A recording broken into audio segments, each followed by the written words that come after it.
The college basketball experience preview and picks episode for Thursday, February 26th on the Sports Gambling Podcast Network is brought to you by Kalshi. Yes, make real money predicting sports, people. Kalshi is available in all 50 states, and you get $20 free with the promo code SGPN. Yes, that's Kalshi, Kalshi, promo code SGPN. And remember, as always, folks, to let it ride.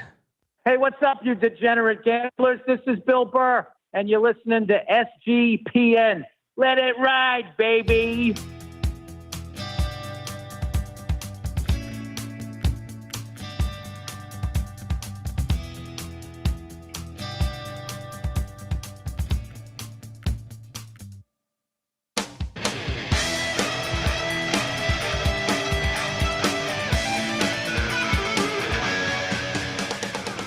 Yes.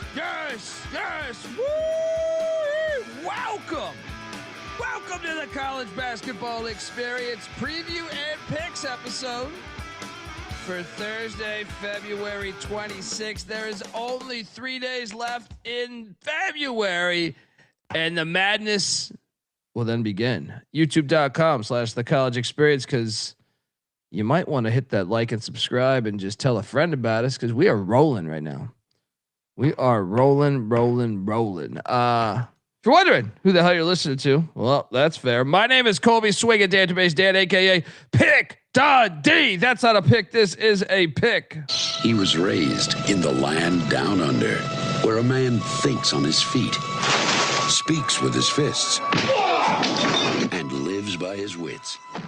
When Dundee happened, he was a superstar. I'm probably drinking too much and celebrating too much and not sleeping.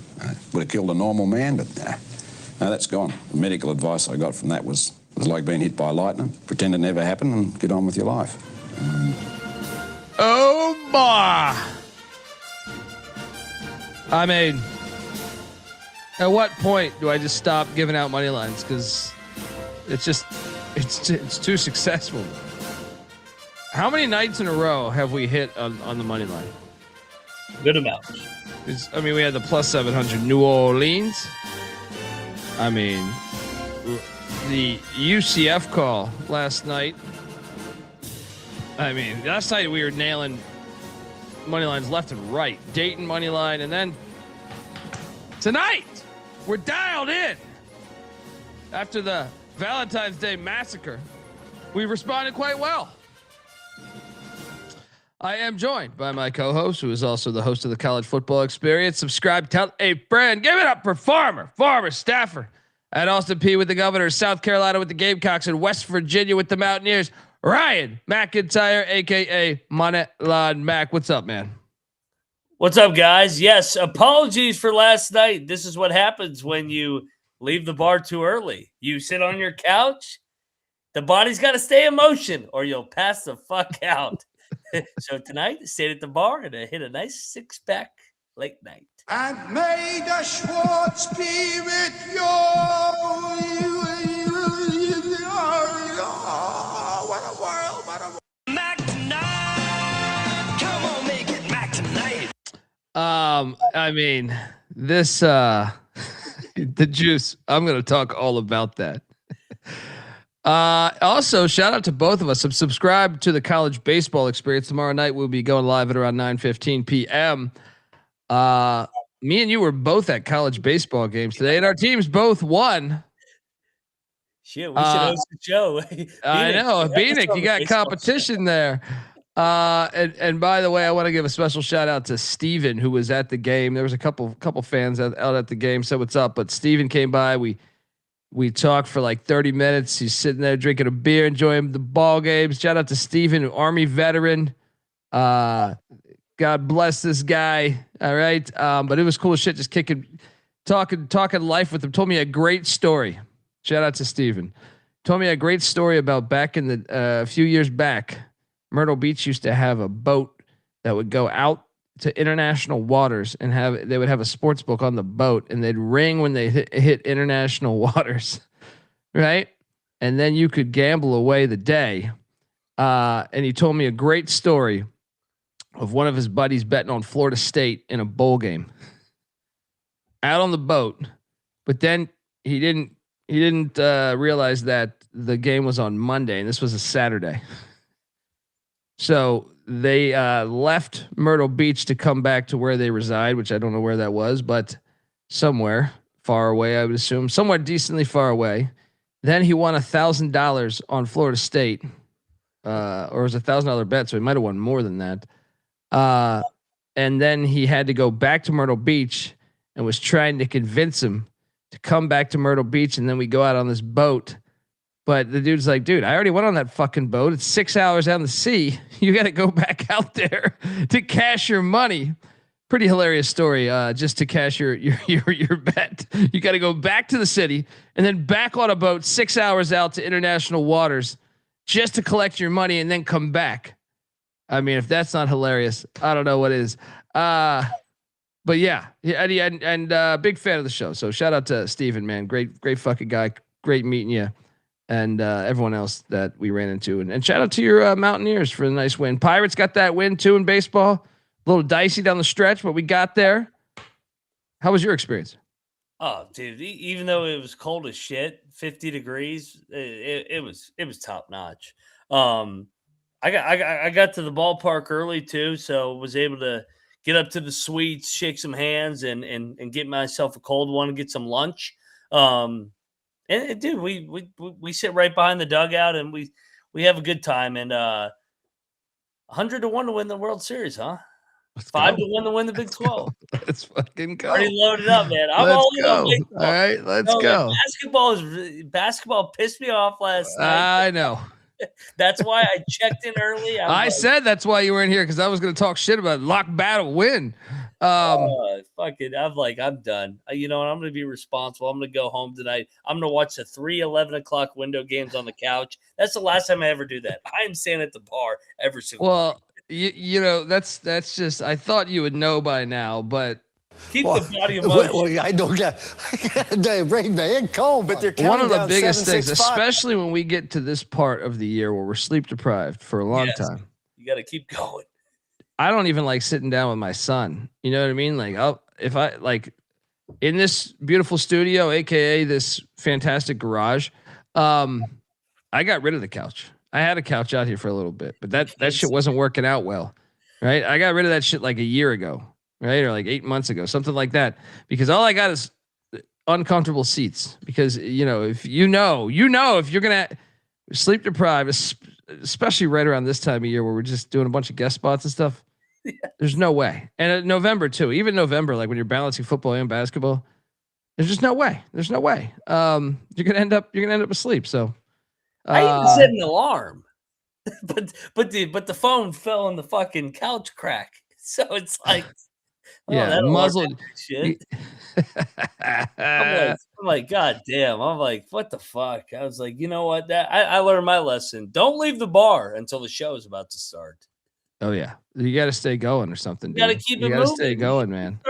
I do suicides right before the show. Dude, you have to. You start fucking relaxing, that's when you fucking crash out. I fell asleep at 1 o'clock in the morning. I didn't wake up till 7 o'clock in the morning. I've never slept 6 hours straight like that. I was like, oh shit, that was kind of nice. Yeah, look, chalk it up. Good night off. All right, night off right there. I feel rested. I'm like a spring. Tell me you were sleeping sitting up position. Yes. I fell asleep 6 hours sitting up straight with the beer in the fucking cup holder of this bad boy. Look at this thing. Isn't this the thing about getting old, man? Is I used to crack on my dad all the time, right? And shout out to my dad who came up for the fucking game today too to see the Pirates win. It's one of the coolest. I hadn't been to a game with my dad in a long fucking time, man. But he would fall asleep at like the strangest fucking times. Yeah. Like my dad, he's just like in the middle of a conversation, he would just fall asleep. Like growing up, I was, because my dad would work overnight and shit a lot. So like in the daytime, he hadn't been. You'd come in, get ready for school or something, or maybe you're coming back from, or even like on a Saturday or Sunday, because he would work 7 days a week, and you could be in the middle of talking about something that you think is important, and he would just doze off. You're like, what the fuck, man, right? That's becoming me. That's if I sit on the couch, if I go sit on the actual couch in my family room, that shit is a wrap. Like 15 minutes, unless it's like I just did a bunch of coffee. You know what I mean? Like, I could easily fall asleep. Like I've caught myself sleeping. Like I've had the computer open doing the slides, like that. You know what I mean? And I'm like, dude, now I understand what my dad was going through. Yeah, it's tough, man. It's fucking tough. I mean, like if you're constantly sleeping fucking 3, 4, 5 hours every night, it's just stockpiles. That's the thing. Like I have no problem doing it for like the first couple weeks, but then like you get to this time of year. Yeah. This, and I would say like right around, I'm glad we get a little break around Christmas. Yeah. But with no basketball games for like 3 or 4 days. Cause right before that, I told you, I look like Jeff Van Gundy when that shit happens. All right. Well, especially like I don't have everybody in the chat knows I like to go with the extracurriculars. So if you, even if you're not married, like if you're living that kind of life, that shit fucking stockpiles on both ends, whether you're a dad and you got kids or you got fucking, it's just like you get a split second to just like sit on the couch and go, oh God, I could pass out for 12 straight hours. I don't think people realize. Shout out to Gerald giving us $10. Appreciate you, Gerald. I am like a hardcore movie and music fan, but like specifically movies. Yeah. I'm glad that Hollywood's become so shitty at making good movies because like I can't make it through them anymore. Yeah. I mean, you really got to have like some goddamn it's got to be the most, goriest slasher film with the most intense music or something for me to fucking stay up through the shit. We put on a movie. My wife loves movies too. Like we're both, had met in the arts and everything. And like, so we're like, let's watch this movie. 10 minutes in. What the fuck happened? Sometimes it's like 1 minute in. You know what I mean? Like sometimes you're just like, recliner, you're like, I remember like the opening credits and it's like, I don't remember shit after that. Crazy. It's crazy. Some of that's White Tiger's fault. Shout out to TW. Yeah. My ex-wife used to fucking get so pissed. I'll be like, I'm fucking tired. Fucking up till 5 o'clock in the morning. And I got to be up at 8. Like, what do you want me to do? Like, I'm a human. I'm not Michael Jordan.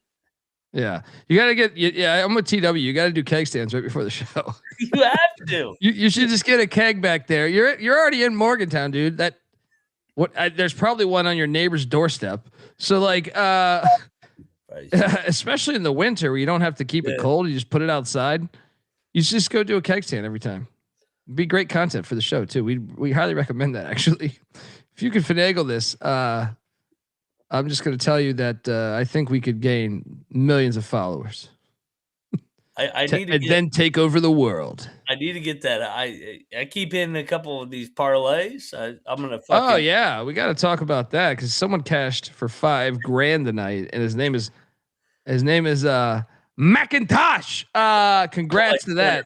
It's on my Twitter. Yeah. No, I get that. I'm gonna buy a fucking cold tub and a fucking hot tub, and that's where I'm gonna be before the show. That'll keep me awake. Yeah.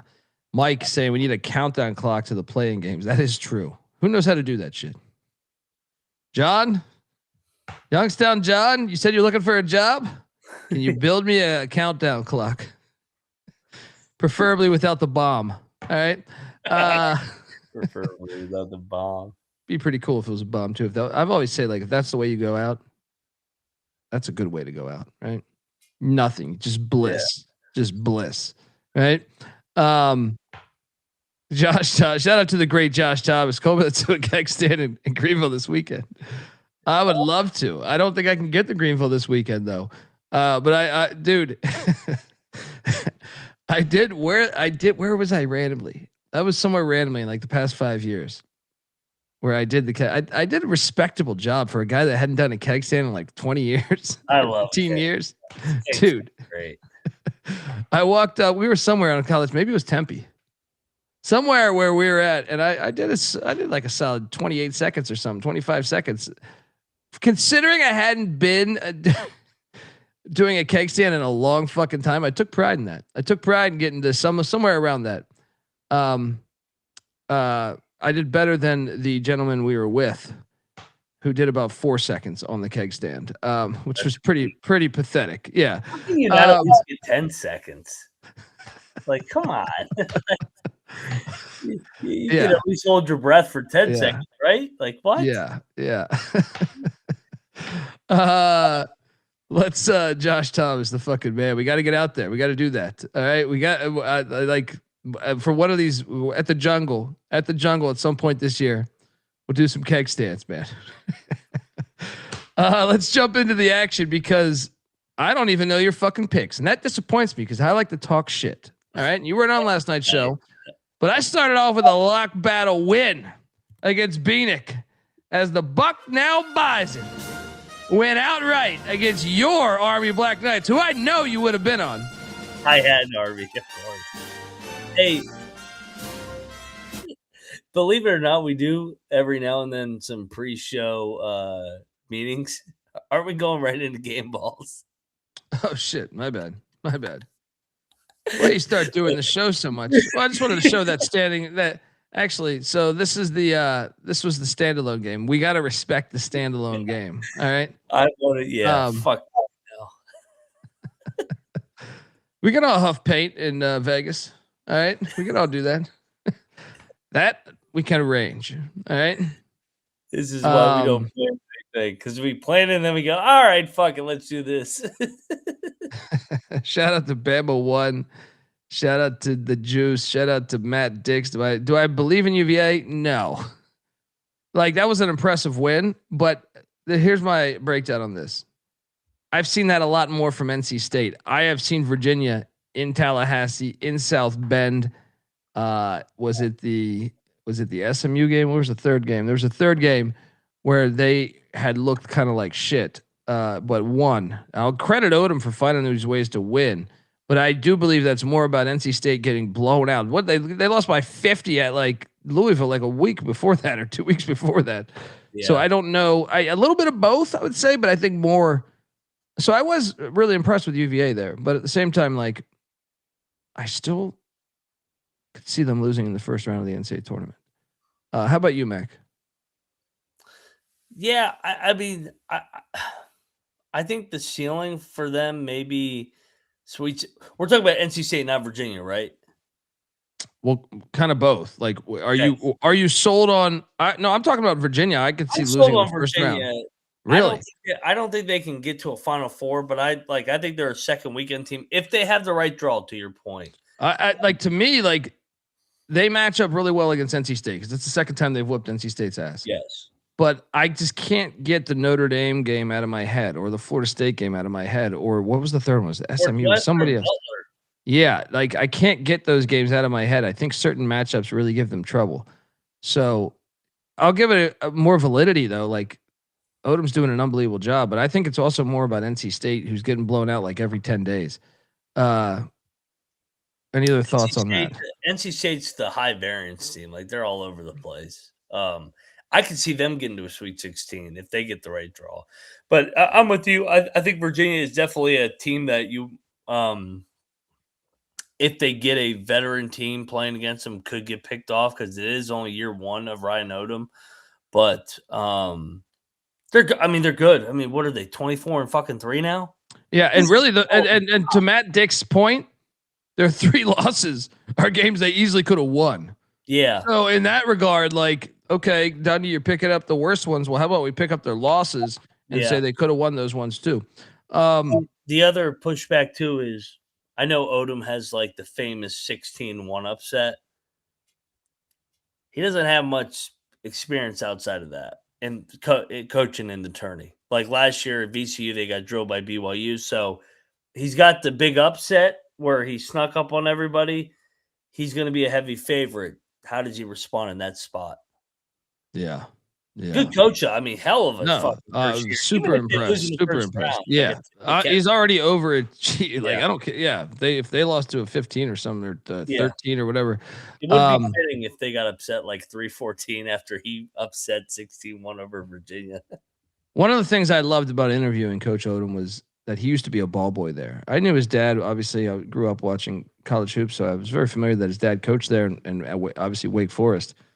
But that's so cool to me. Like, he's like, I genuinely love this place.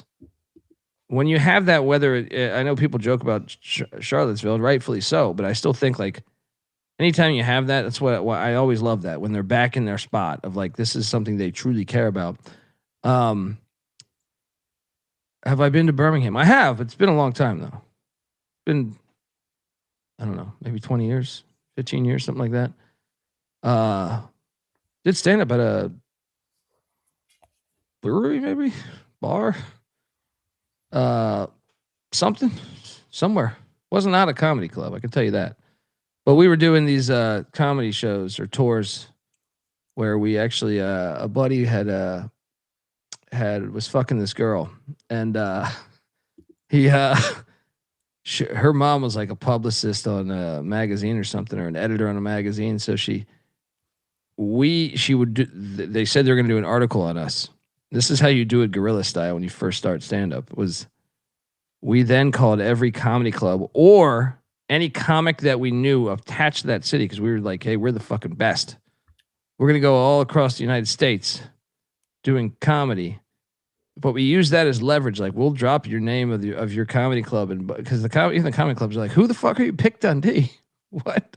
But we would use that as leverage, being like, yeah, it'll be a bit, it's going to be in this magazine. So we got I think we knew a comic in Birmingham but we got a lot of comedy clubs on that. But we knew a comic in Birmingham, and we did, I don't know, some fucking place. I couldn't tell you the name of the place if my life depended on it. But I went there. It was a good city, good drinking city. You been to Birmingham, Mac? Yeah, we played UAB. I love Birmingham. I've been to Birmingham twice. Good, very good people down there. I'm a fan. That's probably the best place in Alabama, I would say. I haven't spent enough time though. I did stop by a beach town in Alabama, but I don't remember where the hell that. I mean, I've been to Auburn. I've been to Tuscaloosa. I've been to Jacksonville, Alabama too. Yeah, I would say Birmingham's my favorite. It's a good place. There you go. You hear that? You hear that? That's all Andy Kennedy related, by the way. We beat Andy Kennedy. Folks, want to tell you that the college basketball experience is part of the Sports Gambling Podcast Network. Get the SGPN app for free in the App Store and Google Play Store. It has access to all of our picks, our podcast, all in one easy place, even our articles. Get it with Capper and many others writing just fantastic work. All right. I mean, fuck the New York Times. I'll tell you that right now. We're destroying those pricks. All right. And the Washington Post just said, hey, let's delete the sports section. Okay. Nerds. Yeah, check us out. Yeah. Although I kind of enjoy the fact that some of those pricks are gone. But I don't enjoy it. It's nostalgic to me. My dad worked for the Washington Post at one point in his life, so I did read the articles a lot. But you should always have sports. Sports should always win. And we are winning. All right. So get the SGPN app. Just go over to the App Store, Google Play Store, type in SGPN, click download, and let it ride. We're also brought to you by Kalshi. Kalshi is a real money prediction market, legal in all 50 states. And Kalshi has a ton of trading options for your favorite sports. And besides sports, they got a ton of other markets, including politics, entertainment, hell, even the weather. It's Kalshi. You can trade anything. And new Kalshi customers get $20 when you use the promo code SGPN. That's Kalshi, Kalshi, Kalshi, promo code SGPN. We're also brought to you by Rhythm. Rhythm has been on an absolute heater for college hoops. It's super easy to sign up, run predictions off the house model, or make your own and mess around with those sliders.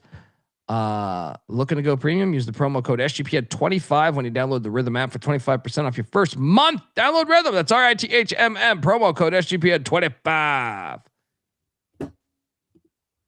All right.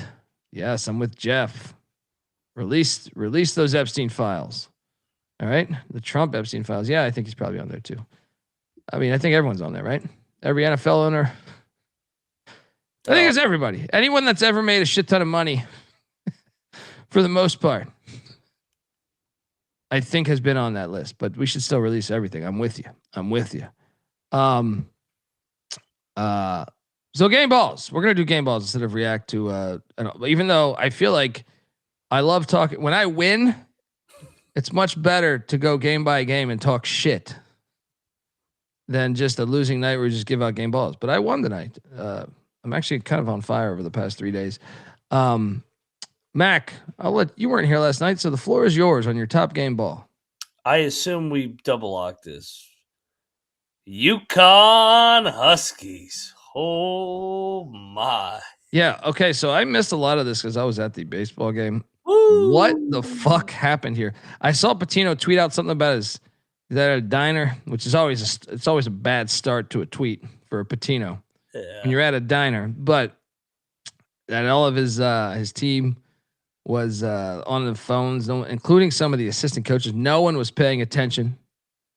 Nobody was paying attention. Well, maybe including himself, because to get beat like that, dude, I had done the math on this. Every game at St. John's, he had covered against UConn. Yeah. Before tonight. Oof. And Danny Hurley said, "Here come the pain." What the fuck happened? I didn't get as much. When I came back, there was like 2 minutes left in the game, if even that. So I didn't watch the end of it. That shit was like 25-5 to start the game. They just came out and hit St. John's right in the fucking mouth. There's nothing else to break down. I don't care what the box score. The one team brought the energy, the other one got fucking pancakes in football terms. I mean, Hurley had those dudes ready to play. They had lost 3 in a row to St. John's. That was a bulletin board game. They retake first place in the Big East. UConn's the team to beat now. I mean, they whipped their ass. That wasn't even close. Yeah. Yeah. I mean, that's a pretty ridiculous outcome there. Yeah, and I was on the money line there. Did you take the money line? I bet the money line too. Wait, you bet St. John's? Oh yeah. You went UConn? I bet UConn. Yeah, I bet UConn. Oh, how convenient. The guy didn't do the fucking show last night. Am I even supposed to trust what he's saying here after that Rutgers shit? I trust nothing. All right. Dude, UConn was like my favorite play today. Well, okay. You got touche. All right. Well, it was 13-11, and then it was an 18-0 run. So yeah, maybe it wasn't 25-5, but it was 31-11. I got my numbers mixed up. Well, you got a lot of shit mixed up, all right? You got your picks mixed up. You got your goddamn phone mixed up down the. You know what I mean? Your batteries mixed up. All right, Moneyline Mac. Your sunglasses get mixed up sometimes. Did I remember my charger tonight? Oh fuck! Oh fuck! I think I left it. Oh my god, this fucking guy and his charger. We got to get you. We got to get you the one with the cord. I want you to show up to a bar. Luckily, I got the girls from the Goat and the girls from Mama's all on the thing, and they're like, "Did he get the charger tonight?" I'm like, "I don't know if I got my charger." If I get you an SGPN surge protector, will you plug that in? Yes. At the bar and charge your phone? No way you forget it if it's that big. I'll even get you like the thick ass cord that they offer, right? Motherfucker, I really forgot it. That's like 5 out of fucking 9 nights. God damn it. Cannabis Capper says all your picks are questionable. All right. I did a whole fucking pregame show. All you fuckers were in that fucking chat saying St. John's, fuck off. And yeah, damn it. I need to call Claire in the morning. Jeez. So normally I do game balls, Claire. It's great fake name. But normally I do game balls based on the biggest impact, which, okay, UConn's probably one of those because that was one of the bigger games of the night. But I'm going to go with how great I am at picking these fucking money lines. All right. Can you say cash 320 on my dog of the night, the Wofford Terriers? Oh, yeah. As they go into Freedom Hall. Freedom! It went out right against East Tennessee State. It's a free show. It's a fucking free show, Mac. You had plus 700 on New Orleans 2 nights ago. I had plus whatever UCF ended up being. I think it was it was like just around 600. I think it was 580 last night. And then we give you this tonight. And I mean, right there. And this is one of 3 Moneyline dogs I cashed on. Big time. But this was my dog of the day. Dog day afternoon. ETSU, part of the handicap, though, was ETSU was already clinched. And they beat them the first time at their place on that Sunday night game. So in that regard, like, it probably doesn't deserve to be a game ball, but I like talking shit. So, okay. Plus 300 money line. ETSU's good. I'm fucking pissed I fucking passed out because I would have been on this with you. This was on my picks page. Under investigation. Capper's on the case. All right. Fuck Cap. Capper, what'd you do in Lock Battle today? You got your ass whipped. There's no way you won tonight. I fucking won so much money tonight. It's ridiculous. I'm sick. Hey, I'm winning so much. It's ridiculous. Oh, Moneyline back. We're tired of winning. No, we're gonna win bigger and bigger and bigger and better before. Yes. May, I do not forget the other game balls that I was on, the money lines, which there was 2 other ones, but that hit. That is, I was on St. John's too on the money line. That did not hit. But McIntyre, where are you going next with the game ball?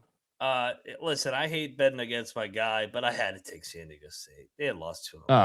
Easy play. I was all over that play. I wanted to take Utah State, but I'm like, dude, they're not winning it like this. And Utah State had won like 5 or 6 in a row in this series before, and this was circle for like San Diego State whipped their ass. Yeah, this place was ready to explode, dude. Yeah. I was on it too. It was one of my bigger bets of the day. Shout out to the Aztecs as they get it done, 89-72 against Utah State. Big win for Dutcher and company, who are now in first place, I believe. Right? They're tied, and they split the season series. I think it goes with strength of schedule, though, right? Well, it's a true round robin though in the Mountain West, right? Oh, well, no, but I'm saying for this second, who would be if the season ended right now? That's a good question. I think it would be San Diego State, but San Diego State has to go to the pit on Saturday, and they're probably going to lose that game.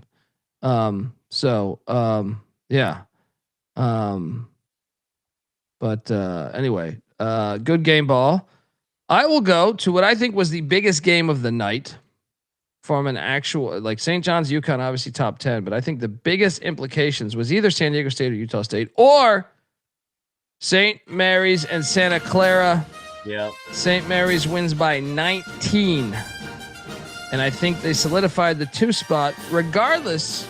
Well, they need to play like Gonzaga close, but I think they're good for the 2 spot against in that fucked up tournament where everyone gets a bye and another bye and another bye and another bye. Randy Bennett, the man just keeps on doing it, buddy. Your thoughts? Tell me you took Santa Clara. No, I took St. Mary's. Like you know, I was going to take St. Mary's. I'm a culture guy. I got to see people beat St. Mary's and Gonzaga in this league. There's no way I'm going to trust that foo-foo pussy pack former coach against St. Mary's.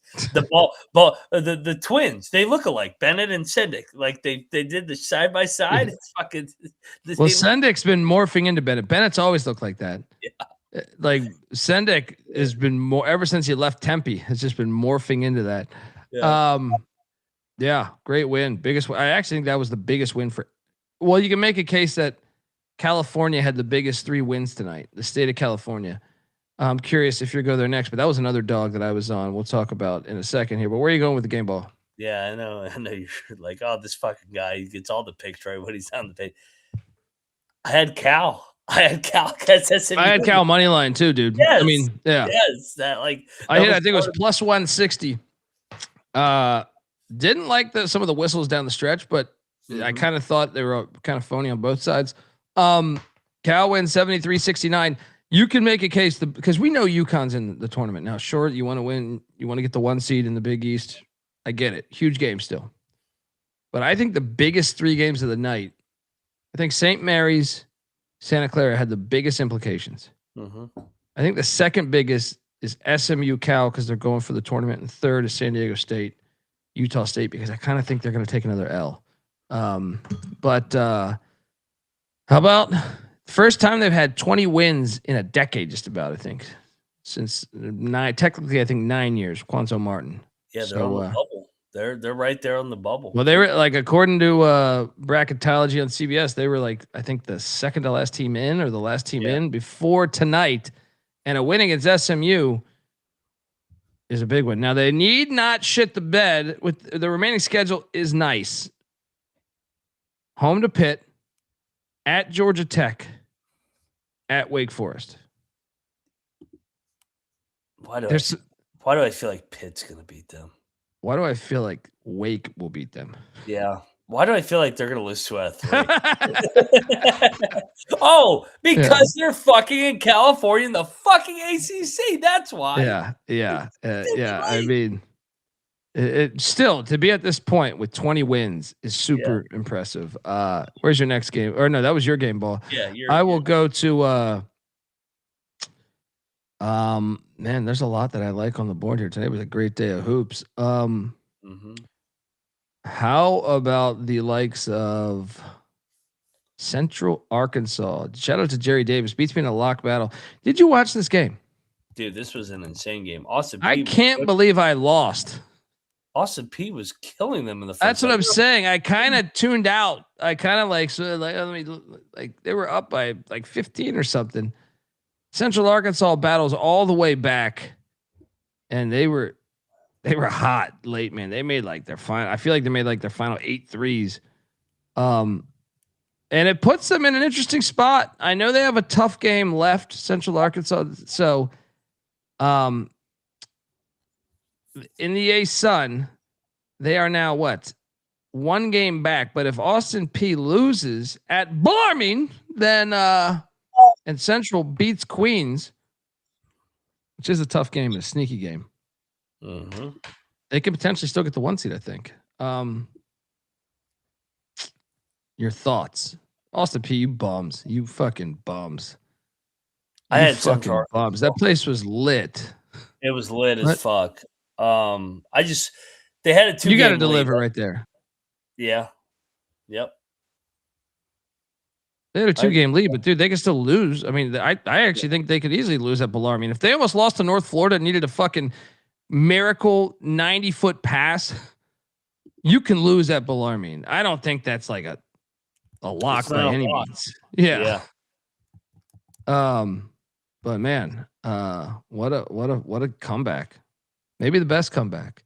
Game ball to the Bears of Central Arkansas. How many wins do they have on the season right now? 20, right? What a great season for Central Arkansas. Next, where are you going? Next up, you knew I would be on this one. Oregon Moneyline. That's my third money line. The Oregon Ducks quacked plus 200 all over this play. Yeah, I knew you would be on this one. I bet them every other game. Don't jump off the ship now. They're going to start rolling here. Well, this is classic Altman. Yep.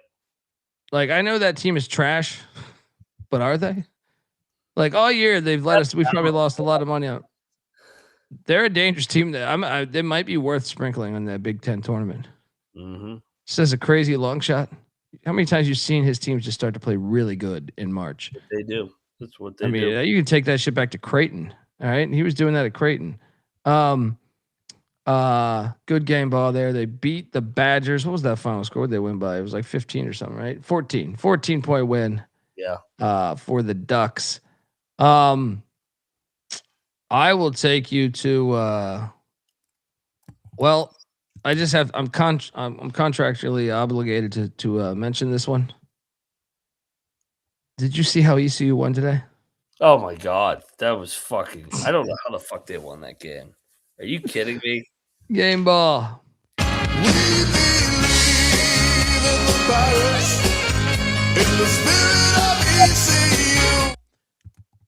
So you know that that ECU now is in position to make the tournament, not the NCAA tournament. I was gonna say what tournament? The American Conference tournament. Buddy, we're tied with Rice, who lost today. And ECU had no business winning this game against UTSA. I know. It's fucking the most hilarious ending of all time. A made free throw, a purposely missed free throw, offensive board, and then shooting a three with 3 seconds left. They get fouled. They make all 3 free throws to take a 1-point lead. Unbelievable. I mean, we're still alive, Mac. We're still alive. And may the Schwartz be with you. What a world. Now, I did bet ECU just because I had to, but I took them in baseball. Moneyline, run line. I didn't do the run line. I mean, we're all right. We win a game, upset Penny Hardaway or something. I think we're dancing in the American Conference tournament. Some say that's better than the NCAA tournament, if I'm being honest. Where's your next game ball? Oh, my next game ball will be. Let's go with the likes of. Same. Do we already do St. Mary's? Yes, that was me. Okay. I have Florida. I don't know how I didn't cover Texas. Texas was like winning a bunch of the game. This Florida team is, dude, they might. What I missed a lot of this, but I mean, I picked Texas. I didn't bet this. I know they were up at half, right? So Florida what happened here? Texas had a fucking lead with 7 minutes left, and they lost by 17. 13. I'm retarded. I can't do math. Bieniek, what's up? Break it down. How's it going? Yeah, I'll help.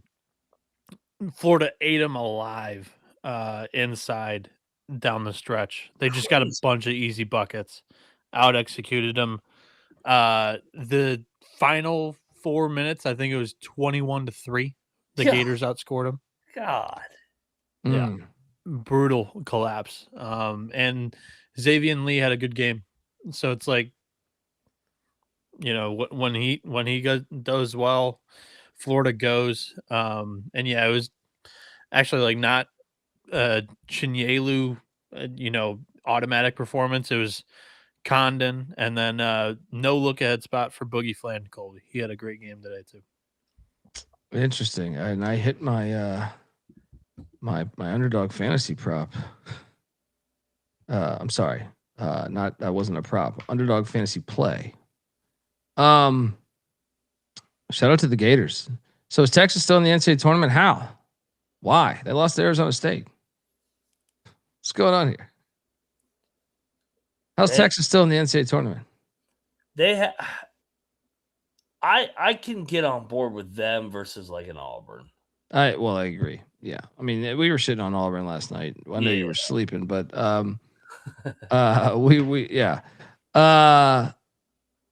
yeah, good. That's a good game ball. How about I will take you to, how about DePaul? Oh my God. We bet Creighton. DePaul, Bieniek. What is this? Back-to-back 1-point wins for DePaul against Creighton? Unbelievable. Sick of it. Unfucking believable. How many wins does dude, he's doing a hell of a job. He's doing an unbelievable job. He's building this program. The right way, and DePaul fans gotta feel good. There's a little bit of hope here, man. Yeah, I was really confident in Creighton in that game. Me too. I bet the hell out of that. Yeah. Crazy. What? Cannabis Capper, he didn't even believe his pick. He just went with it. Prick. Unbelievable there. Fire away with another game ball. Another game ball. Let's go to the likes of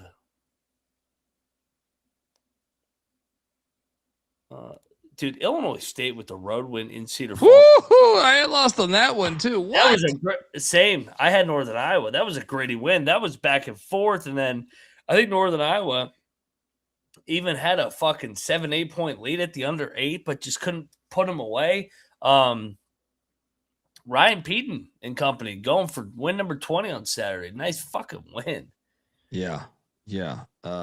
Did that one? I lost a good amount of money. And since we're talking about losses, I know this game probably nobody watched because it was irrelevant, but I felt pretty confident on this play. And we had multiple times to win this game, and I just came to realize that this team's a pile of shit. Ole Miss loses its 10th straight game as LSU wins in double overtime. How did they lose that game? That was ridiculous. Did you bet Ole Miss with me? Yeah, I bet. You could. My bets are pretty. One of my best plays of the day. I mean, I didn't give it away as my top 3, but I gave it away as my 4th or 5th, one of the two, and I felt really good about it. Unbelievable. Fucking LSU, man. Chris Beard lining up perfectly for that Memphis job right now. Fire away with another game ball. Chris Beard's lining up perfectly for like a Little Rock job. Easy. He just went to the Sweet 16 at Ole Miss. His 10 straight losses is not. I mean, it's bad, but let's remember what Ole Miss is. They're fucking. Yeah. Ole Miss had a 17-point lead at home. Yeah. I mean, they're still worried about executing Lane Kiffin live on television. So they're not worried about Chris Beard right now. Brian Kelly's in favor of execution too. By the way, how about did you see Lane Kiffin tweet out the final score? No, I did not. He's such a troll.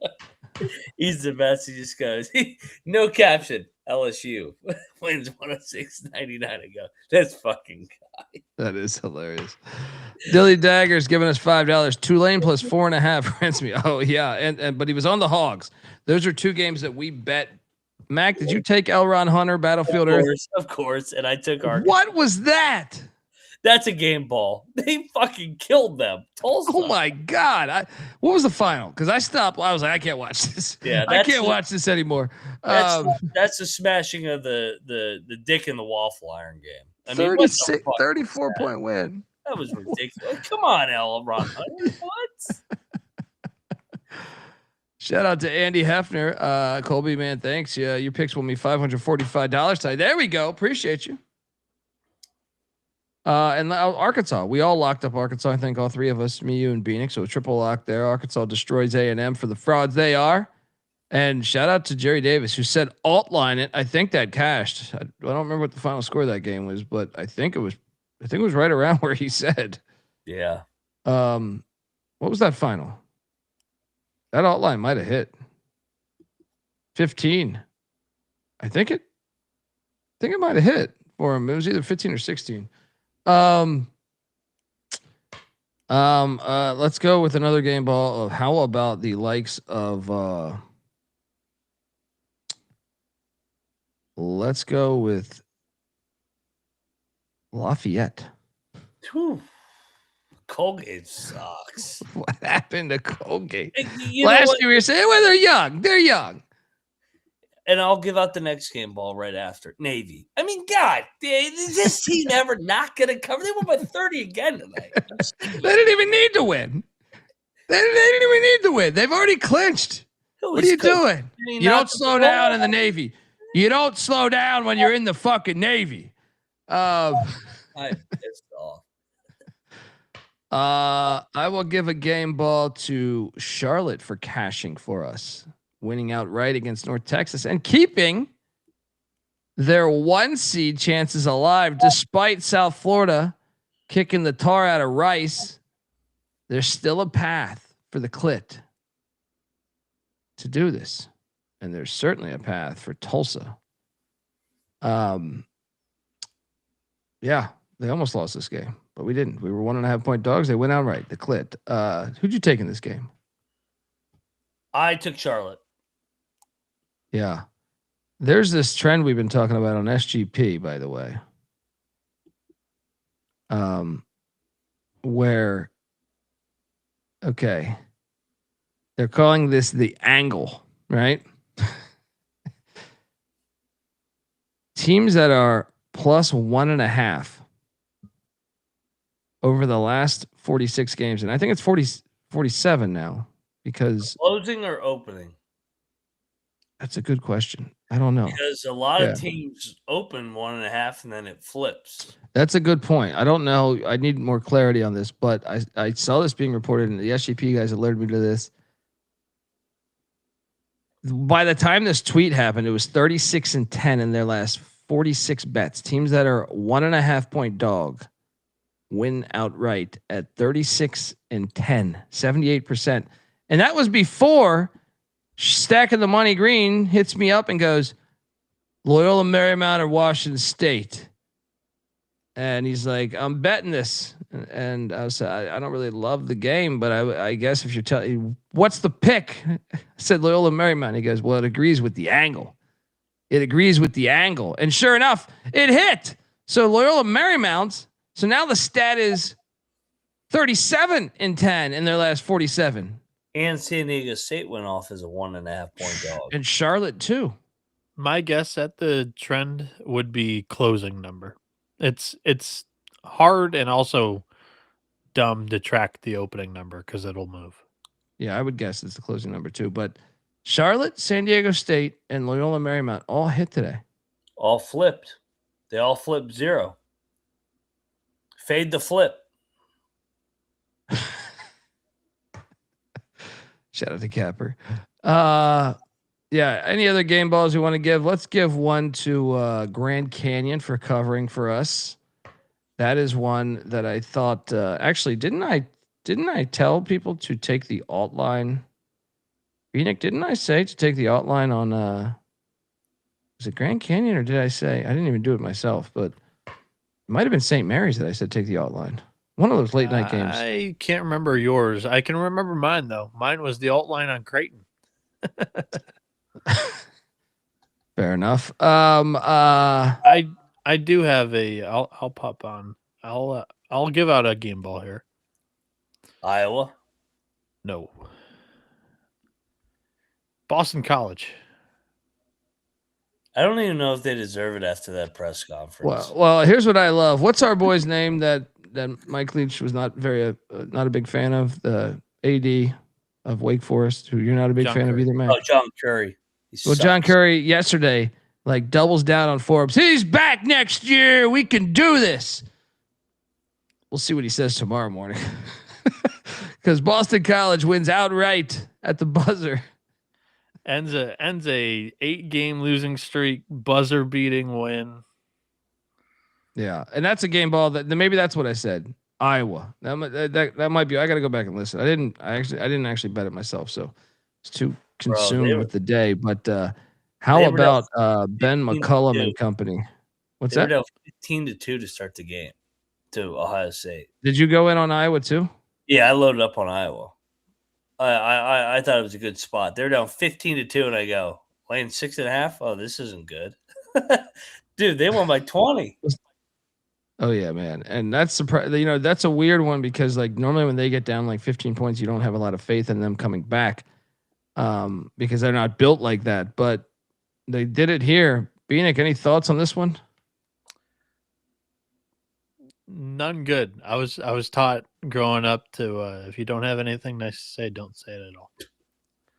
Dude, they went 22 for 29 from 2-point tonight. They dominated the paint. Yeah. Ohio State's great from the free throw line too. Yeah.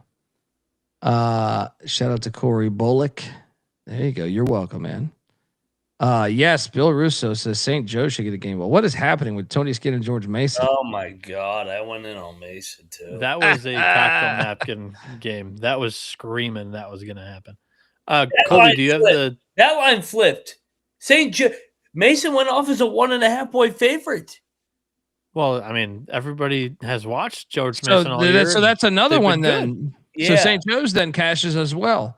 That flipped from 2. Mason was what, a 2.5 point dog last night? They went off as a 1.5 point favorite. They got so that's another one. That's another one that would then have cashed. Oh, believe. Colby, do you have the box score up for Iowa, Ohio State, or did you move away? I did, but I can go right back to it. Give me 1 second. What's up? Iowa dominated the paint in that one. Points in the paint, 44-18. Woo! Yeah, 22 of 29 from 2 point. Pretty good. 44-18. Yeah. You are Ohio State. Iowa was 22 of 29 on their twos. Ohio State was 11 of 29. They went 37% from inside the arc. It's terrible. That is crazy. Any other game balls you guys want to give out? Is there any ones that are worthy? I mean, Gonzaga wrecked Portland. Oh, I took Portland in the 26.5.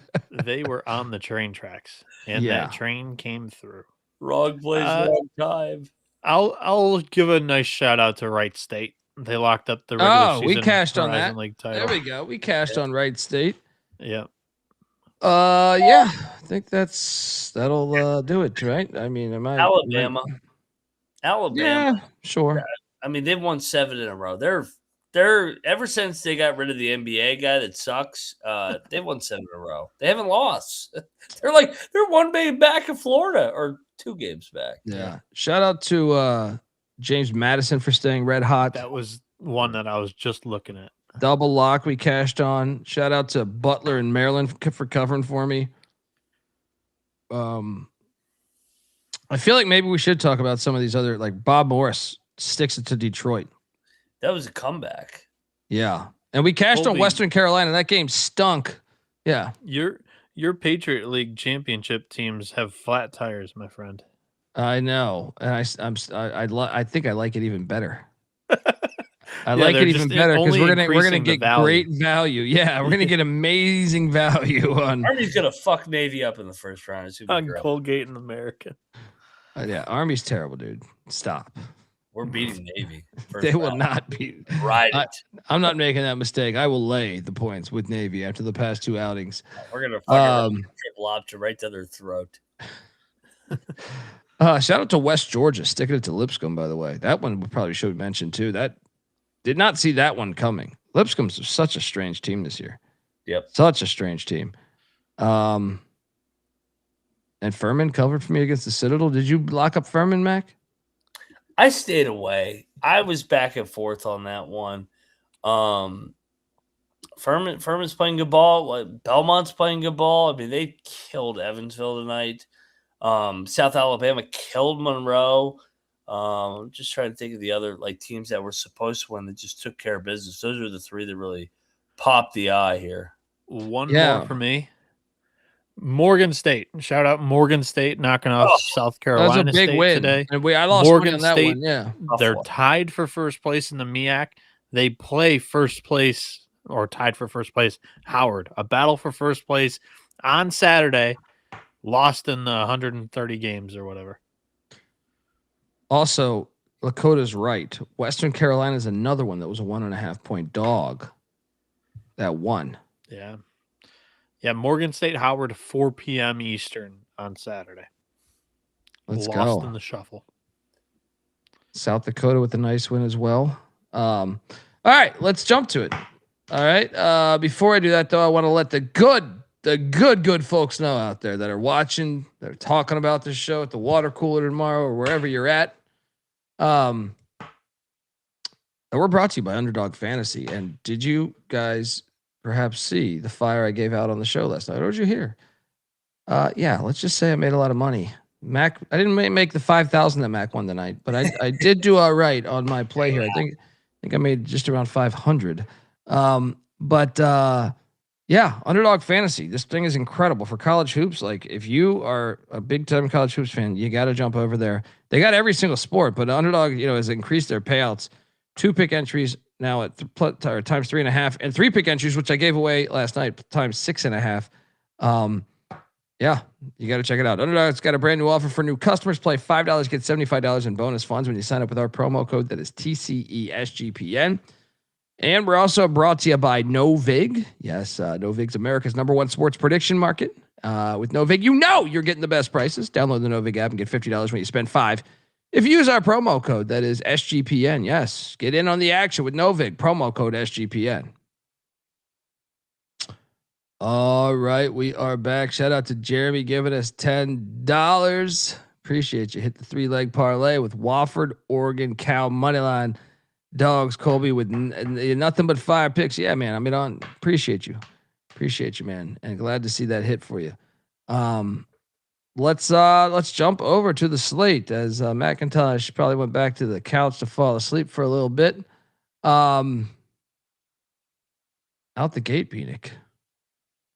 We have these Charleston Cougars heading to Hampton, Virginia. Let me just I always got to as you do that, let me just look up the seating here, because this is I think we have records at stake. Seating in the Colonial Athletic Conference at stake. Wilmington's got a 1.5 game lead on Charleston. I do believe they have 2 games left, though. Right? Yeah, they have 2 games remaining, and one of them is Wilmington. Okay. Who does Wilmington got?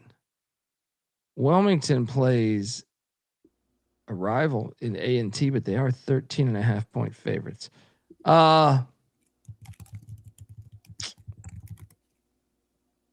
This line is what, 4.5?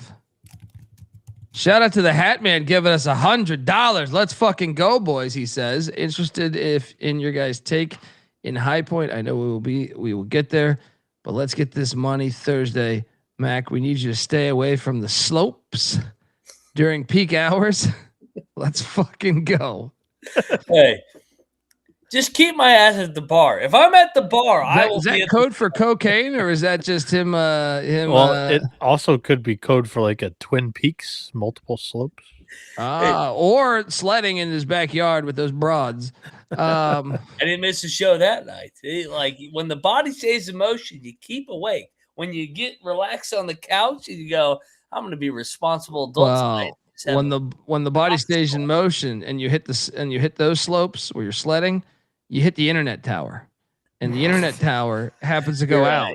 All right. So don't give me this body in motion shit. All right. Yeah, I hit the internet towers. I got my charger fucking lost again. Notepads. Oh shit. Where's my notepad? I did say take the outline on Iowa. Damn it. I should have bet that. I just forgot, man. Get so busy with White Tiger and everything. My fault for falling asleep. It is. No. I still gave out heat though on the show. I feel good about it. Thank you, Preston. I blame the Mormons. If they were not down 77 points at UCF, I might have been able to stay away. Oh, that was my money line play. I foresaw all of that happening. Awful. Yeah. What a drilling. I was like, God, is this score real? Yeah. This is a standalone game, by the way. 11 a.m. You're right, Clark. And I won my lock battle yesterday against Bieniek. All right, take that, Bieniek. Yeah, all right. Shitty game. Shitty game that I knew. I knew what was happening. I'm seeing in the Matrix, just like I am right here. Involved in the corruption. I will lay the 4.5 with Charleston, but it stinks a little bit, doesn't it, guys? Yeah, this is an early tip. But they need it. They needed to get the 1 seed. They're going to be locked in. I'm locking up Charleston. It's 11 a.m. standalone. Don't get cute. Just take Charleston. Lock it up. Lay the 4.5. Let's go. Double lock on the Cougs. Bieniek? I'm getting cute. Laying the 4.5, locking it up. Hampton, Kids Day. Let's go. Don't fade the elementary school. Oh, my gosh. I just went and looked it up. It is Kids Day. Is it Kids Don't Day? fade it. Fuck those kids. Sick of them too. We got a battle. Dundee and McIntyre are the Cougs. Bieniek on these Pirates.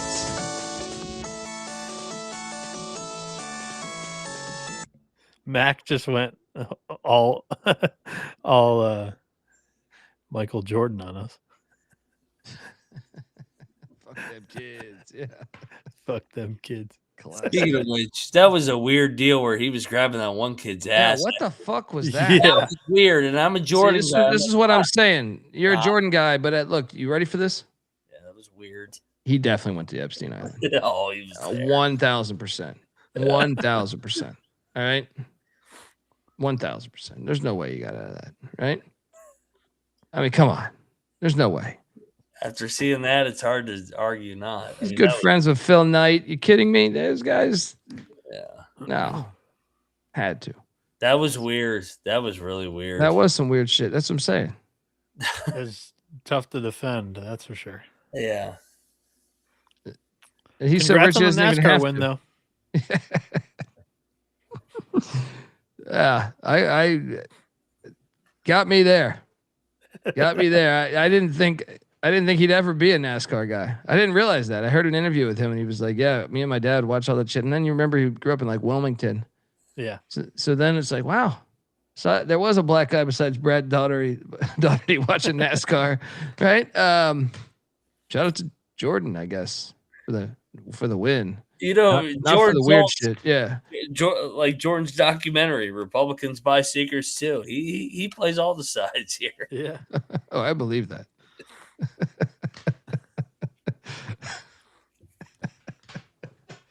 You're looking live.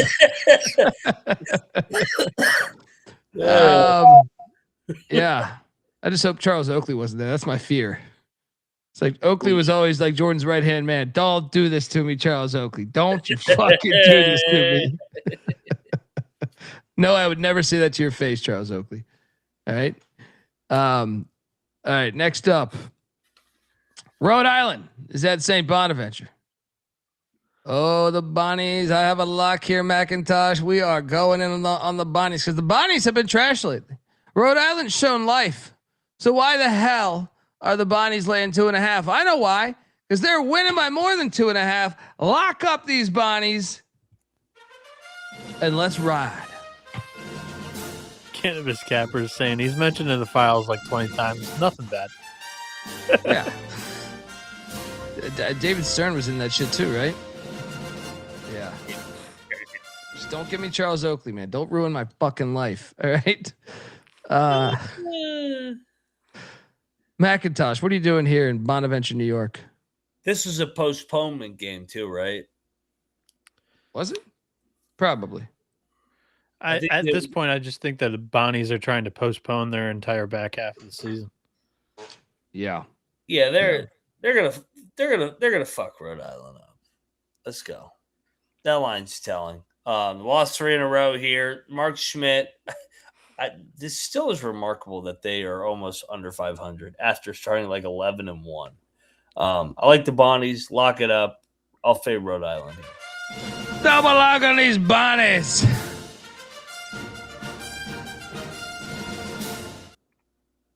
Bonnie Bernstein, she was hopefully she wasn't in the Epstein files. Pretty sure she wasn't. But Bieniek, what are you doing here? I'll take the Rams. I want nothing to do with this game, though. You hate Archie Miller too. I hate him. Why do you hate him so much? No, I just think he always underperformed. Oh, okay. He's just the way he said, I hate him. Yeah. I hate Like him.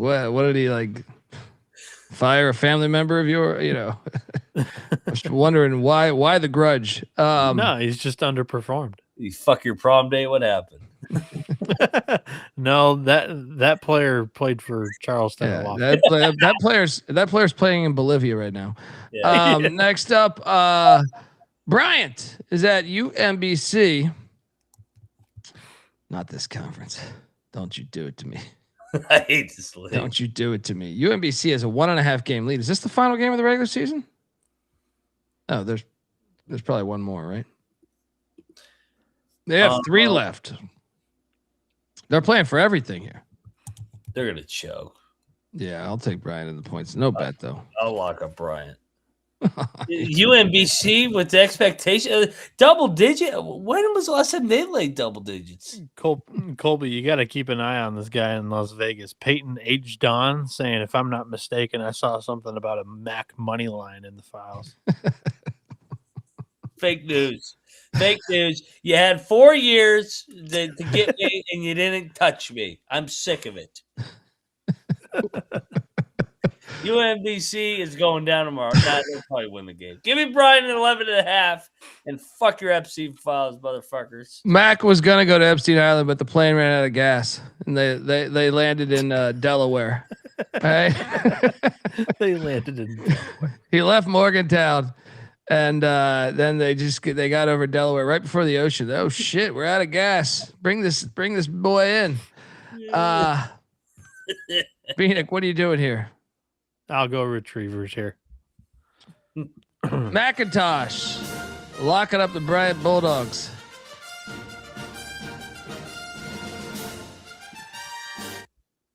Next up, we jump over to New Hampshire at Binghamton. Why? Why? Why is this game on this game? Why? Why play basketball if you're these guys? You're like alive at 4-9 versus 2-12 in the America East. I mean, this one is just. Don't do this to me tonight. This might be the worst game of the season.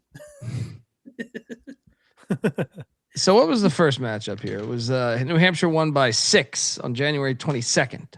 I'm pretty sure you said on that night this might be the worst matchup of the season. I think I did. I'm fairly certain I did. I'm fairly certain I did. Only 2 conference wins are against Bryant. But this was a close game in Durham, New Hampshire. So I think at the University Event Center of Binghamton, New York. Give me these Wildcats to no, actually, give me them to lose. I'll take New Hampshire. I'll lay the 1.5. I think New Hampshire's a little bit better. What are you doing here? Yeah, New Hampshire won the first one. Give me Binghamton. I don't know. No bet. Don't bet this. Yeah, I'll go Binghamton too. All I remember is like in the summer. I don't know why I got like. I was, sometimes you're just scrolling down Twitter, but I saw like Michael Jordan, I guess, docked his yacht in like the Mediterranean. I mean, come on, man. You know that yacht. You know that yacht's made some trips. All right. It breaks my heart too. All right. It breaks my heart too. But what if we had to set odds on him actually having stepped foot on Epstein Island? Jordan? It would be like, yeah. Good chance. Hey, I mean, that's just another category that MJ has beat LeBron in. LeBron hasn't gone. Yeah, he got lucky because of timing, right? Yeah, he hung out with Diddy. Don't let LeBron off the hook. Jordan probably did too. LeBron party with Diddy. Yeah, don't let LeBron fucking off the hook. He's a bum. Oh man, what a world we live in, right? Just I still can't get over Chris Tucker being on that shit. I mean, you know what? Like, to be fair though, like I've never seen it. Yeah, it was on the flight logs. Like some of the flight logs you had to report who's flying. Gotcha. But Chris Tucker's excuse was like, they just told me, like, I heard him talk about it, I think, where he said like, yeah, they said, do you want to go to this? He didn't know. I can understand someone going once and just being like, well, that was weird. Yeah. Right? Maybe, and because maybe you didn't see anything, but maybe it was just a weird vibe. So I like to think Chris Tucker, I believe his story. He never went back. It's the ones that went like 20 times. You're just like, you motherfuckers. Right? Hey, Mac, I think Julio's talking about you and your blue sunglasses over there. Julio's back? You want the blue ones, Julio? Nah, these are my weekend sunglasses. Yeah, I save these for the weekend. These are my only when you need to be locked in 150 games. Yeah, I defend Chris Tucker too. All right. Yeah. Yeah. Next up, Julio, you don't fuck anybody up. Quit typing in all caps. That doesn't mean you're gonna beat anybody up or yell louder just because you're going in all caps. Settle down there, fella.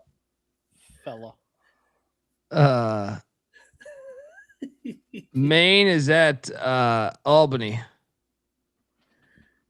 Albany's laying 6.5. Why? I hate this league. Wait, this is a rigged game. I don't even understand how they get the line. Like, Maine's better than Albany, right? I've stayed away from like every America East game over the last 2 weeks. The one that I bet was NJIT against Vermont, and they got That's great. I do remember that. Give me Maine plus the 6.5. I could be talking to a lock, McIntyre. You said why? What the fuck is this line? They all suck. Like this conference is terrible with the market for whatever reason. Mac, I'm waiting for your answer. I don't even know. Like, I don't know in this league. These games are all rigged. Maine loses 56-51. Yeah, I'll take Maine. No bet. Like, I hate this league. I don't even watch this league anymore. I'm just like, that league is corrupt. I do believe they are. I think that'll come out at some of these teams. Yeah. I think that it creates a lot of value in the conference tournament, whichever way it rolls out. Is that when the corruption stops? That's when you see it stops, because you're going to see like some of these teams ball out. You're like, what? Yeah. Well, it's like, we're not going to get in at large, so yeah, we can punt away the regular season and we'll show up in the conference tournament. Vermont's going to come out and they're going to blow everybody out by 25 in the conference tournament. I hope so. Next up, we got Bethune-Cookman going to Grambling, paging Dr. Bradley. Bieniek, right now, can you actually see if this was official that Bradley lost his court case with the NCAA, or was some jackfuck just putting this in the chat, ruining my dreams? There's no way he had a court case. There's no way he had a court case. Yeah, the SoCon. It's a SWAC. Dude, we should bet Grambling. Bethune already clinched. Hold on. Why is this line so short? I'm asking artificial intelligence if Dr. Bradley's still playing for Grambling. Is that what AI stands for? I believe so.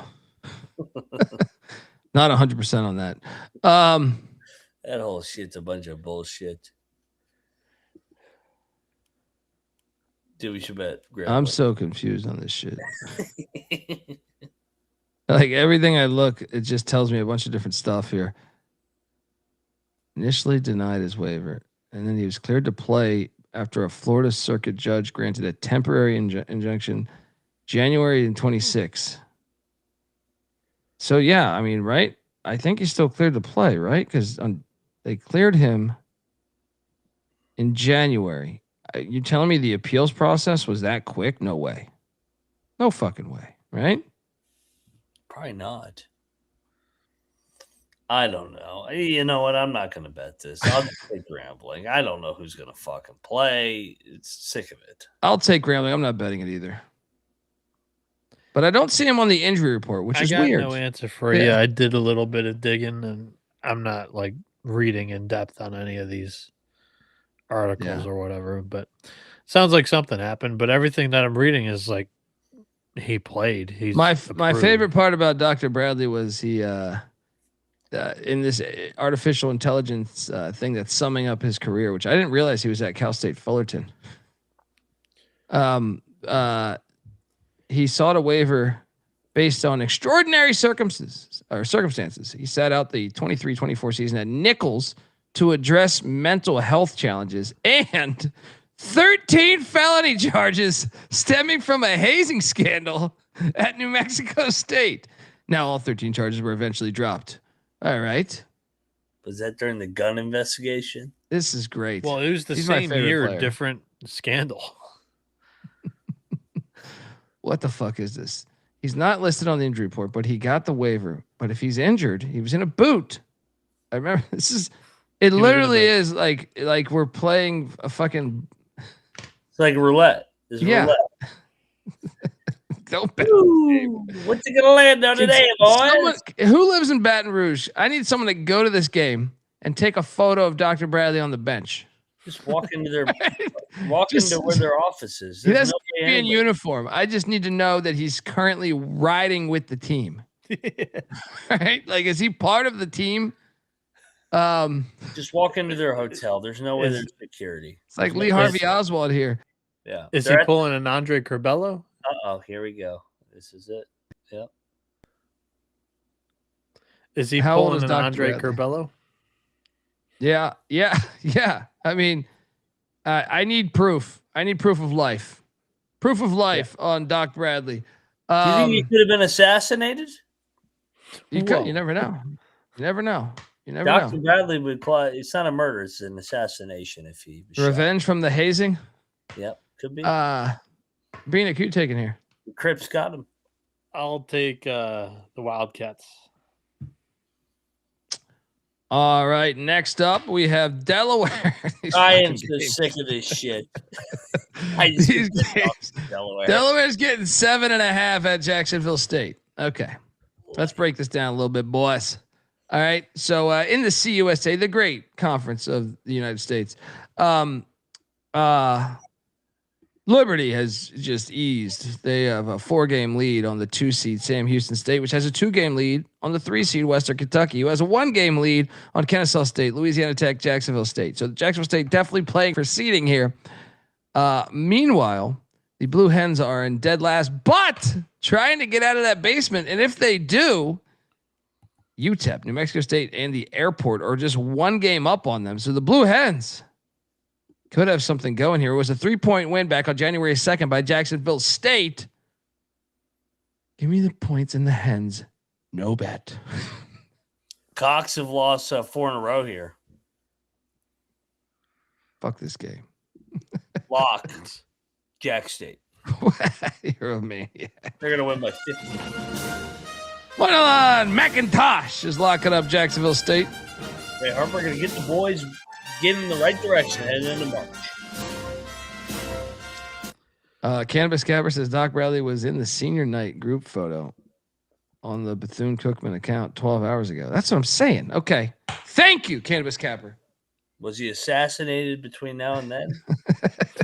Why is he not on the injury reports? They don't even turn them in.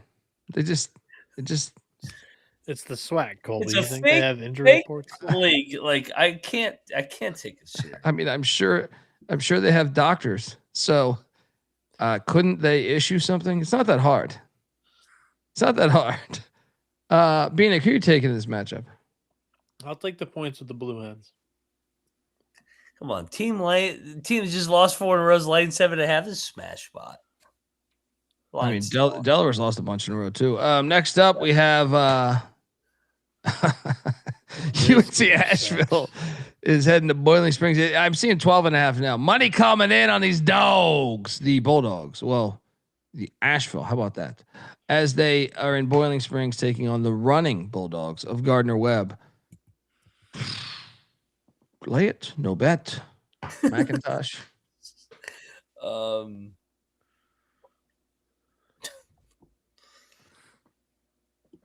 Take the points, no bet. Bieniek? I'll lay it. All right. I think we're out of the clear now. I just went 8 games with only 1 bet. All right. And that was the standalone that we had to bet. Let's get some real. So, all right. I think we're out of the clear. North Carolina A&T is at Wilmington. Rivalry game to a certain extent because it's in state. A&T is catching. I'm seeing 13.5 now at Wilmington, Mac. That is a bridge too far for me. I will lock up A&T plus 13.5 at Wilmington. Charleston is on deck for Wilmington. Yep. I know they got to win this still, but it's 13.5 is a little too much. Right? Wilmington wins by 8 or 9. McIntyre. Cosign. Yeah, give me North Carolina A&T. Too many. Wilmington wins by 10. Double lock on the Aggies. Bieniek? I think Wilmington wins comfortably by like 8 to 10. I'm going to stay away from the bet on NC-A&T, though, but that's my pick.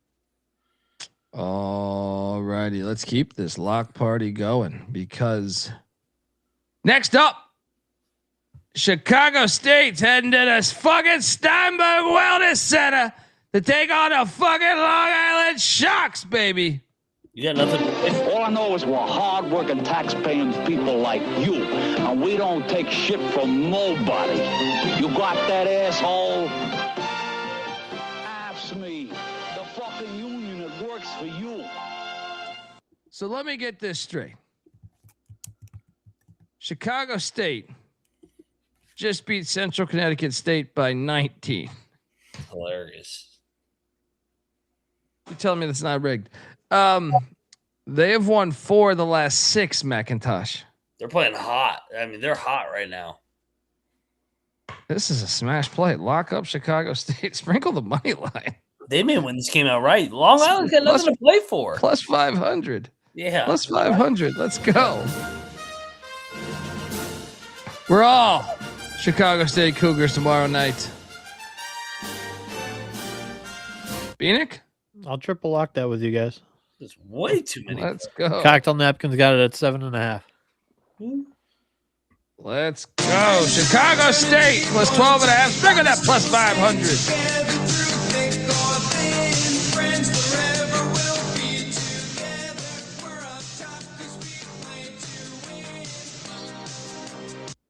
Next up, Northeastern's at Bill and Mary, William and Mary there in Williamsburg. William and Mary laying 11.5. God, Northeastern's collapse. Kind of want to bet them. They lost 9 in a row. Let me ask you this.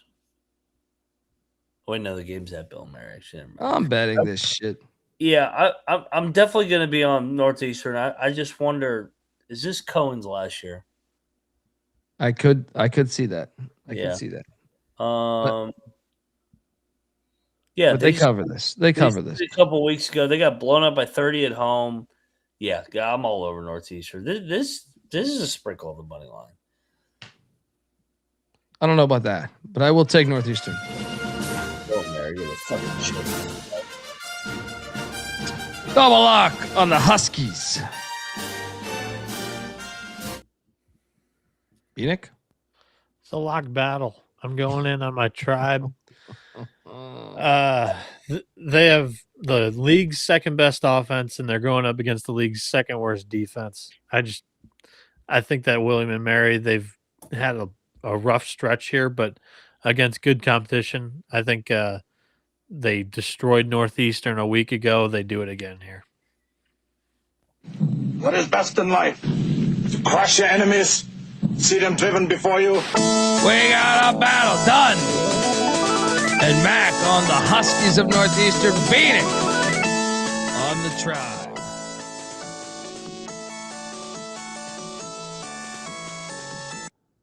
Next up, we jump over to Florida Gulf Coast. Is at North Florida Gulf Coast laying 5.5 in a rivalry game. North Florida's lost 5 in a row. Florida Gulf Coast has won 4 in a row. North Florida's a play. It is the play, but I just can't do it. I'm gonna lock up Florida Gulf Coast. Ooh. I just think everyone's healthy. They're playing so much better now. Who do they got on deck? Stetson? It's more of a rival than North Florida. I don't like the 5.5. Okay, I'll stay away, but give me Florida Gulf Coast. I'm on North Florida, no bet. I agree. Shout out to True Believer. Let's go. Next up, speaking of Stetson, what is this? What are they on the same flight from? Both are in Jacksonville. Stetson catching 6.5 at Jacksonville. Give me the points. I hate Jacksonville when they're big favorites. You could actually talk me into a lock here. I don't like laying 6.5 with the Dolphins. Mac? Yeah, I'll lock up Stetson. This is I think you're with you. At the Swisher Gymnasium, roll them up, twist them up, Stetson's light them up. Yeah. Let's go. Lock up Stetson. Too many points. Too many points, man. Bieniek? I'm taking Hatters here. I don't have a whole lot of conviction on the pick, though. You guys have fun. All righty. Double lock on the Hatters. Next up, High Point Presbyterian. We were getting asked this question earlier. So what's our situation here? Our situation. 1 point or 1 game lead. And this is the final game, right? Because no, they have a game Saturday. Do they have a game Saturday? No, this is it. This is for the league title. Let's lock up High Point. We got to lock up High Point. Who the fuck is Presbyterian? They only beat Presbyterian by 3 at home. That's when they had a bunch of guys out, though, right? I like the home dog. I think High Point's going to win, but I think this is going to be a war to earn it. I'm locking Presbyterian. High Point wins a 5-point game. I think this is a war on national TV, ESPNU. I'll battle you. Fuck you. All right. Get me, baby. Let's go. The top 4 team in this league. We got a problem. Now we got a problem. Bieniek, you went in on this battle? I'll battle you. Fuck you. You went in? I don't love the spot for High Point off the Winthrop game. And this is a sneaky one because Presbyterian gave them a run for their money the first time. I'm taking the Blue Hose, no bet. You don't understand here, though, that it's not like these other conferences. Maybe you do understand, but this is for home court in the entire fucking tournament. I think they win, but I think this is going to be a war. I don't think they're going to blow them out.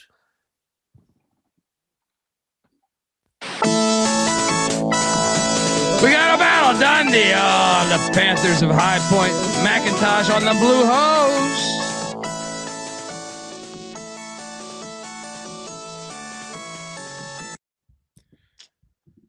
Next up, Stony Brook, the Seawolves. Dan Marino and his really dynamic wife. The Seawolves of Stony Brook. The fuck is that? I know the human being and fish can coexist peacefully. They're catching 4.5 at Monmouth. What happened in this first matchup? I don't like Monmouth as a favorite. Didn't Monmouth beat them there? By one.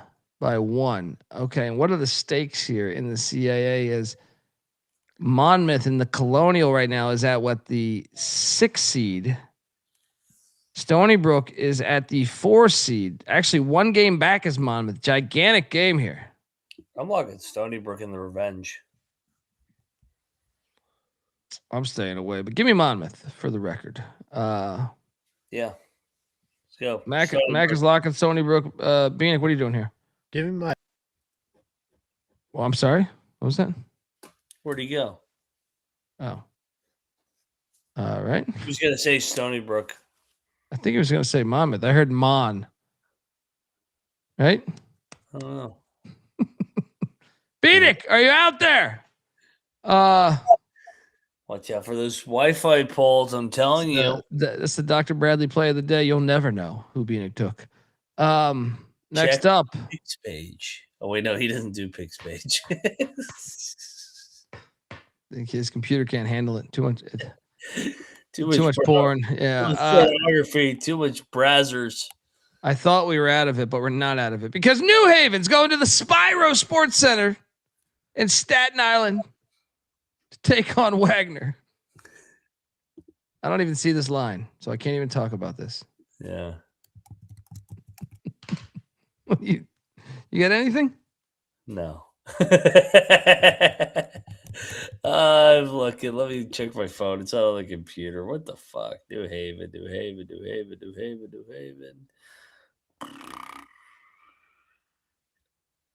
Oh, I do have one. Wagner's lane 2. New Haven. Get Wagner out of here. I'm sick. I'll lay the 2 with these. I'm not betting this game. Battle-tested Seahawks. Yeah, don't bet this game. Next up. This is an interesting one because Liberty is clinched. The Flamin' Libs are heading into Kennesaw, Georgia, laying just 1.5 against Kennesaw State. Once again, they have a 300-game lead on everyone in the CUSA. Dude, I like Kennesaw. Well, this is what the play is telling us. If we listen to that fucking thing, that stat, this means we should lock up Kennesaw if we're listening to that stat. It also means we should lock up Grambling against Bethune, by the way. and Binghamton against New Hampshire. Oh God. They hung in the first meeting. I like Kennesaw. They won at Liberty last year. I know this game's a home short puppy here. Liberty, I think, is going to go through the motions till the turning. Yeah, give me Kennesaw. Let's bet this. Yep, lock it up. Double lock on the Owls. Who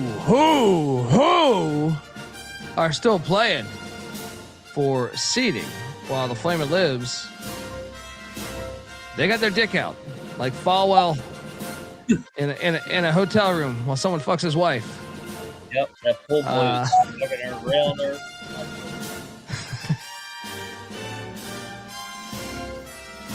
Honey, can I get you a glass of water? What a fucked up deal. Hey, pool boy, what did you say your name was again? Spencer? Josh? All right, you're doing good work on my wife. I'm just going to sit back here. Computer. Bieniek just texts us right now. My computer is frozen. I told you it's the porn. It's that porn. Watching too many backdoor burglars. All right. Him and Faldwell. Yeah. What the hell are we talking about again? I thought I was looking at the conference race. So Kennesaw can get the 3 seed with the win. Yeah. Yeah. Next up, we have the Campbell Camels heading to Drexel.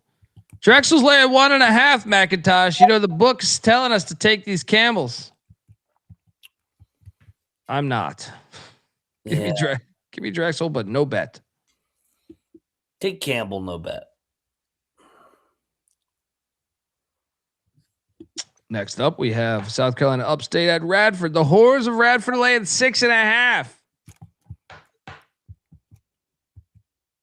Give me Upstate, no bet. I'm gonna bet Upstate. This Radford team is a big favorite. I don't trust them. 6.5. What was the first meeting between these two? The first meeting between these two, Radford won by 7. That's how they got the number. Yeah. This one's going to be tighter. Give me Upstate. There'll be nobody at this game. McIntyre, lock it up. Upstate plus 6.5.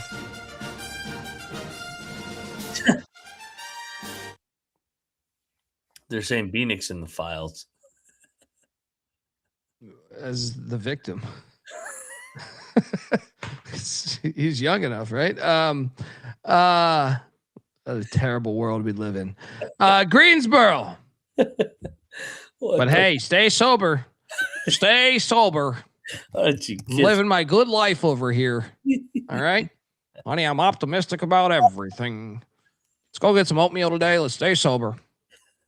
Live forever. In this great place. It's a great fucking place. Fantastic place. Our politicians are honest people, good, hardworking people. All right. I would share my bedroom with them. Actually, you can't say that anymore. Can't say that anymore, darling.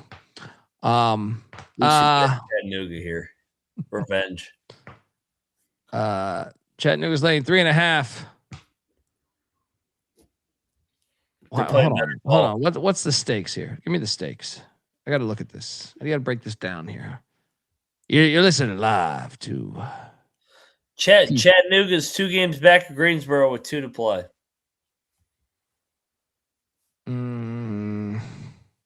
They would have the right not to play East Tennessee State. I mean, that's kind of nice. I'll take Chattanooga. No bet. I'm blocking Chattanooga. McIntyre, marking it up.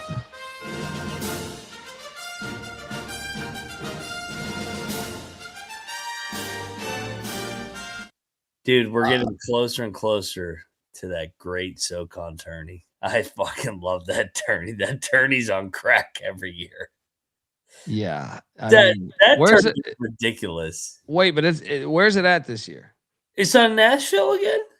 Well, I wonder. I because of the Oh, that didn't last year. They played somewhere else. No, they played Nashville.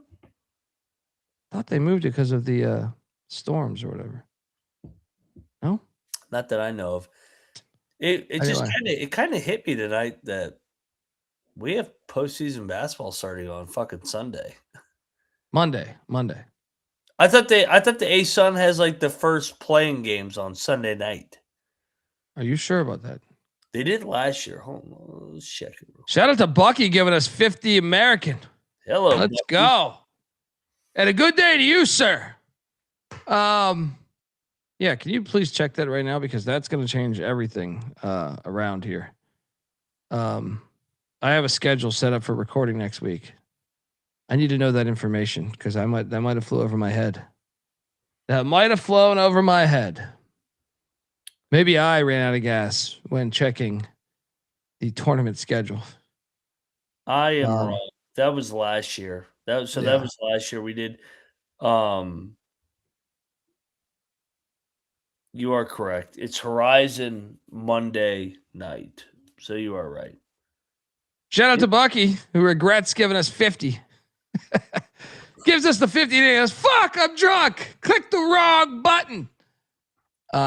Too late, buddy. Too late. Dude, we're here, man. This shit's here. 72 hours away. Fucking postseason ball. Here we go. Or 96 hours. I can't do math. I'm retarded. Yes. And even worse, you're locking up Chattanooga. Next up. Let's go. Locks. Oh, God, Towson. I fucking hate this fucking team. Elon is at Towson in the good old CAA, the Colonial Athletic Conference. Elon is currently, man, how the mighty have fallen. They are. Both of these teams. I mean, look at this. This is a huge game for seeding. Huge game. They're both at the same spot right now. 7 games back. Tied for third to last in the Colonial. Yeah, it's back in Asheville. Okay. Thought last year they moved it because of the storms. Go back to the ball. I'm just going to keep that. I'll take Elon, no bet. But McIntyre is going with the Towson Tigers. I got the Harlem Lions, Bears, and Tigers.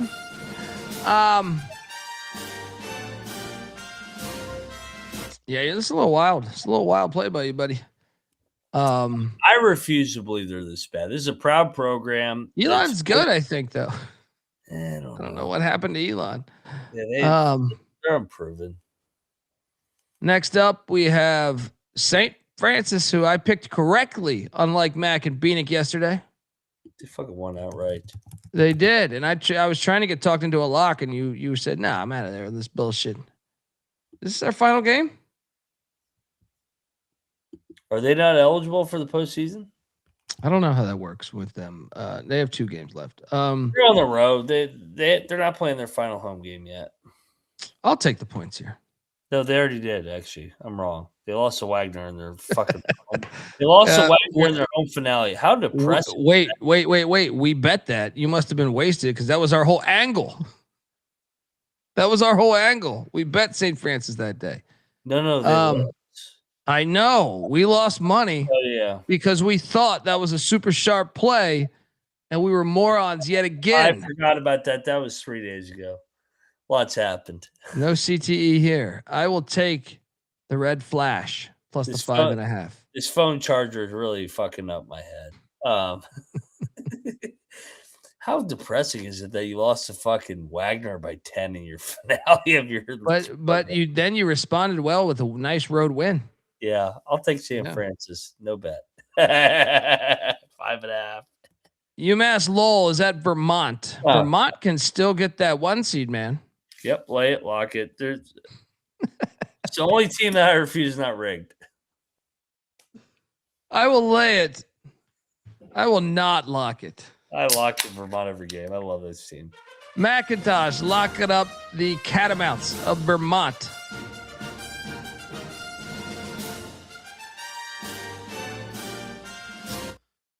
Folks, I want to tell you that the college basketball experience is brought to you by Kalshi. Yes, Kalshi is a real money prediction market legal in all 50 states. And Kalshi has a ton of trading options for your favorite sports. And besides sports, they got a ton of other markets, including good old politics, entertainment, and hell, even the weather. It's Kalshi. You can trade anything. New Kalshi customers get $20 when you use the promo code SGPN. That's Kalshi, Kalshi, Kalshi, promo code SGPN. We're also brought to you by Rhythm. Rhythm has been on an absolute heater in college hoops lately. Super easy to sign up, run predictions off the house model, or you can make your own and mess around with those sliders. If you're looking to go premium, use the promo code SGPN25 when you download the Rhythm app. That's RITHMM for 25% off your first month. Download Rhythm. Promo code SGPN25. All right. Bucky. If you could pick one college team that reminds you of a dirty whore, who would it be? My pick would be Missouri. But your thoughts? Great question. This is why I would why Missouri? He's a Kansas fan, gotta be, right?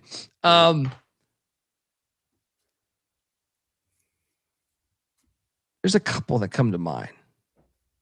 The first would be Louisville. Their track record with prostitutes. And just, I feel like they'll do anything to win. The second would be, in no particular order, by the way, UNLV comes to mind. Yeah. Because they always go for these little hires, that are they look good in the magazines, but it's not great. So then obviously they have a track record of whores, but guess what? Prostitution is legal there. And there's a great photo of Larry Johnson and I think a couple other people in a hot tub back in the day. Big Larry Johnson fan. I'll give you the L. There's also any SEC team. And I mean any SEC team for the most part, I think qualifies. But for some reason, LSU and Auburn do stand out. They do stand out probably more than the others to me. Why is that, Mac? Auburn for obvious reasons, just the history. Maybe LSU because of Lane Kiffin. No, but LSU basketball I think has done some dirty shit too back in the day. Yeah. I think I remember them. I remember reading an article of reading a thing of them cutting off the power. I was gonna go Baylor. After Dave Bliss. Yeah. Yeah. My final answer, though, I think can't go wrong with any of those SEC schools, but I will go with Louisville as my final answer. My first answer is the first answer is always the right answer, they say, right? Good question though, Bucky. You're looking live at the college basketball experience. Bieniek still without computer. He's beaten off. Next up, we have Fair Dick heading to Syracuse, New York to take on Lemoyne. Yeah, Oregon is an interesting one too. Just tell Bieniek to just rest up and we'll talk to him after the show. It'll be all right. I will lay it with Lemoyne here. I'm actually gonna lock it. Who the fuck is Fairleigh Dickinson? Lemoyne's a way better basketball team. Lock up Lemoyne. This is a smash play. What's this number? Are they playing for nothing? 5.5. 4.5. I'm saying have they locked up the 3 seed? No, they're playing for the 2 seed. Lock up Lemoyne. What are you doing here, McIntosh? Yeah, Alabama literally had a guy kill someone. So did New Mexico State. So did Baylor. Well, allegedly Baylor. Yeah, they alleged by their head coach. Yeah, he hit it. I'll lay with Lemoyne, no bet. I'm not betting this one. Fair Dick's been playing better ball. You want to know the best part about that? The best part of your head coach who's in charge of a lot of kids named Dave Bliss. He hid the is murder after. weapon.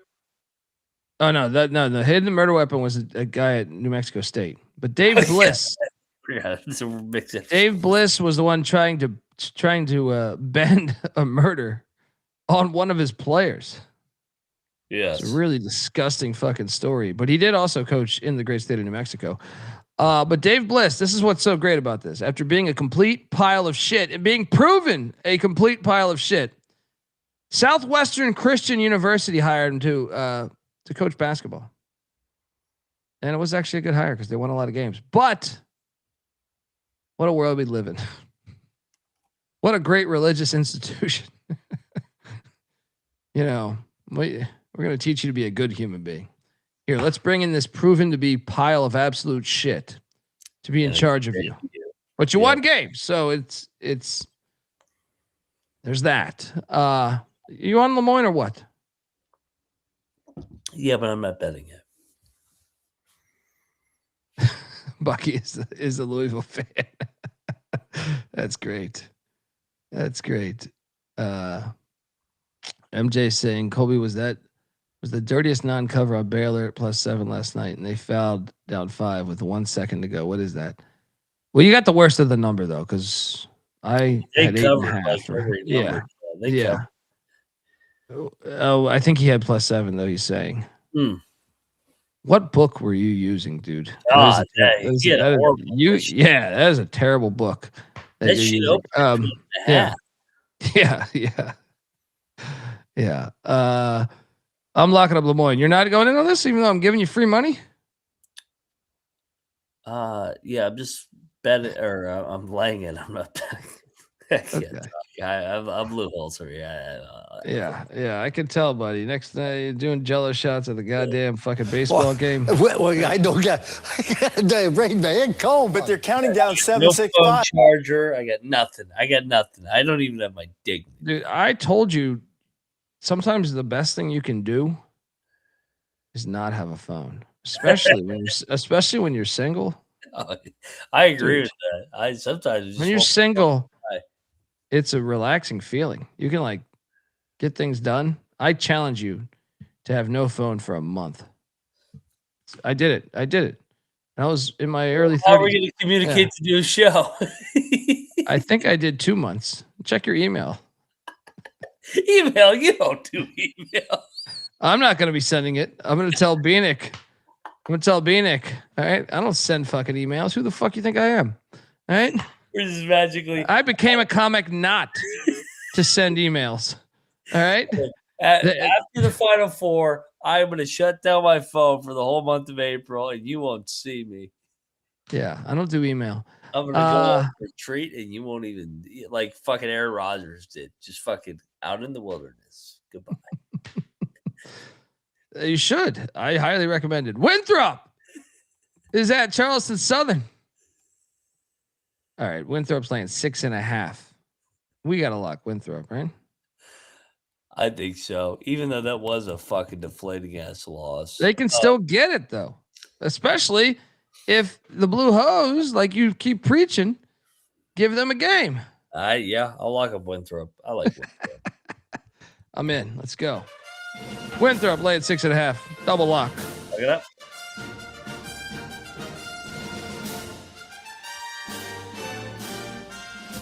Next up, we have Mercyhurst, the hospital, heading to New Britain. Oh, man, this Central Connecticut State team has really started to fuck me this year, man. Mercyhurst won by 18 the last time they played. No way. I'm locking up Central Connecticut State -3.5. I'm on this one. Let's go. They're 8-3 at home. You don't go into New Britain.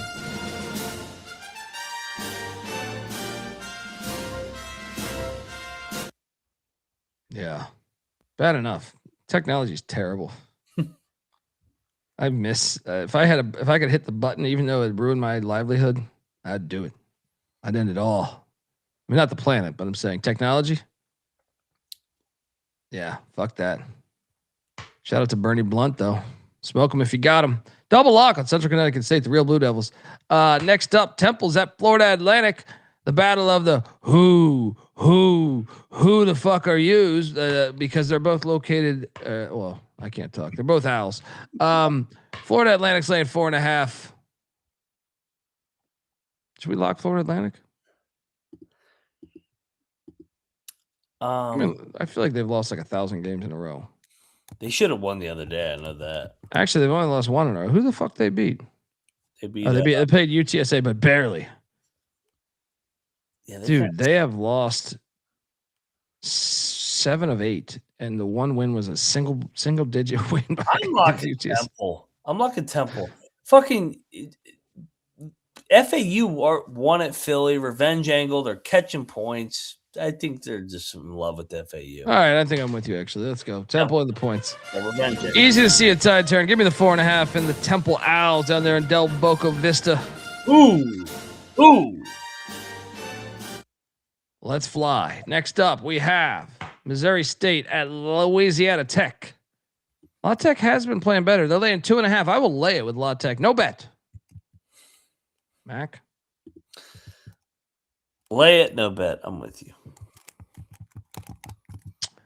Next up, we have New Mexico State's at Western Kentucky. Western Kentucky's laying 5.5. Off the list, win, right? I'm gonna lay it with Western. No bet though. I'm gonna lock New Mexico State. I'm playing the letdown of Western Kentucky. McIntyre, lock it up. The Aggies of New Mexico State. Yeah. Shout out to Bucky who says, "Fuck owls, he got attacked by one deer hunting." He's on Please fire. tell me you have footage. Next up, we have UTEP at Middle Tennessee. Middle Tennessee is like 7.5. I'll lay it with Middle Tennessee. No bet. Kind of want to. Part of me wants to bet Middle Tennessee, but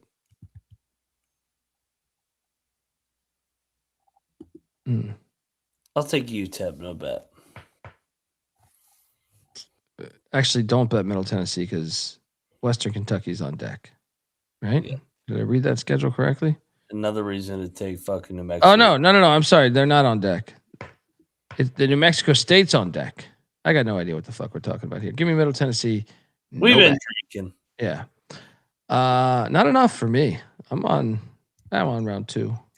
VMI is at Samford. Samford's laying 17.5. I'm not doing it anymore, dude. Lay it. Every time I've convinced myself to go in on VMI, I by halftime, I'm like, why the fuck did I bet on VMI? What are you doing here? Money's coming in on VMI though. Drop the point. I take VMI, no bet. I'm gonna take him in the tourney though. Shout out to Bucky who will be at the Western Kentucky game. Boots on the ground. There we go. Tag us at TCE on SGPN with a look at live. Let us know. Anyone going to basketball, football, any type of games in the college sports world. You're going? Tag us on Twitter in a photo. You there saying, look at live. You might just win something. Next up, Tarleton State's at Utah Valley. Utah Valley's laying 16.5. What? And there was news, McIntyre, that Billy Gillespie is no longer going to be with the program after this year. You think? We got to take the points, dude, right? 16.5. Granted, they did lose by 28 the last time they played. I'm with you. I think we should lock up Tarleton. I mean, it's a big ass number. Utah Valley's off the fucking big wins this last week. Yeah, I'm locking. Let's go. Yeah. Double lock on Tarleton State plus 16.5.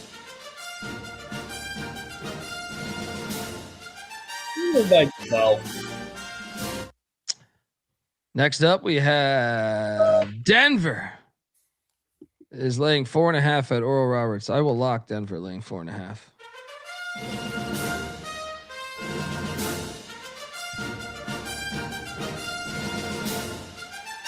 And yes, I believe the bet detective will be with us tomorrow night. I should actually reach out to make sure that's happening, but I believe so.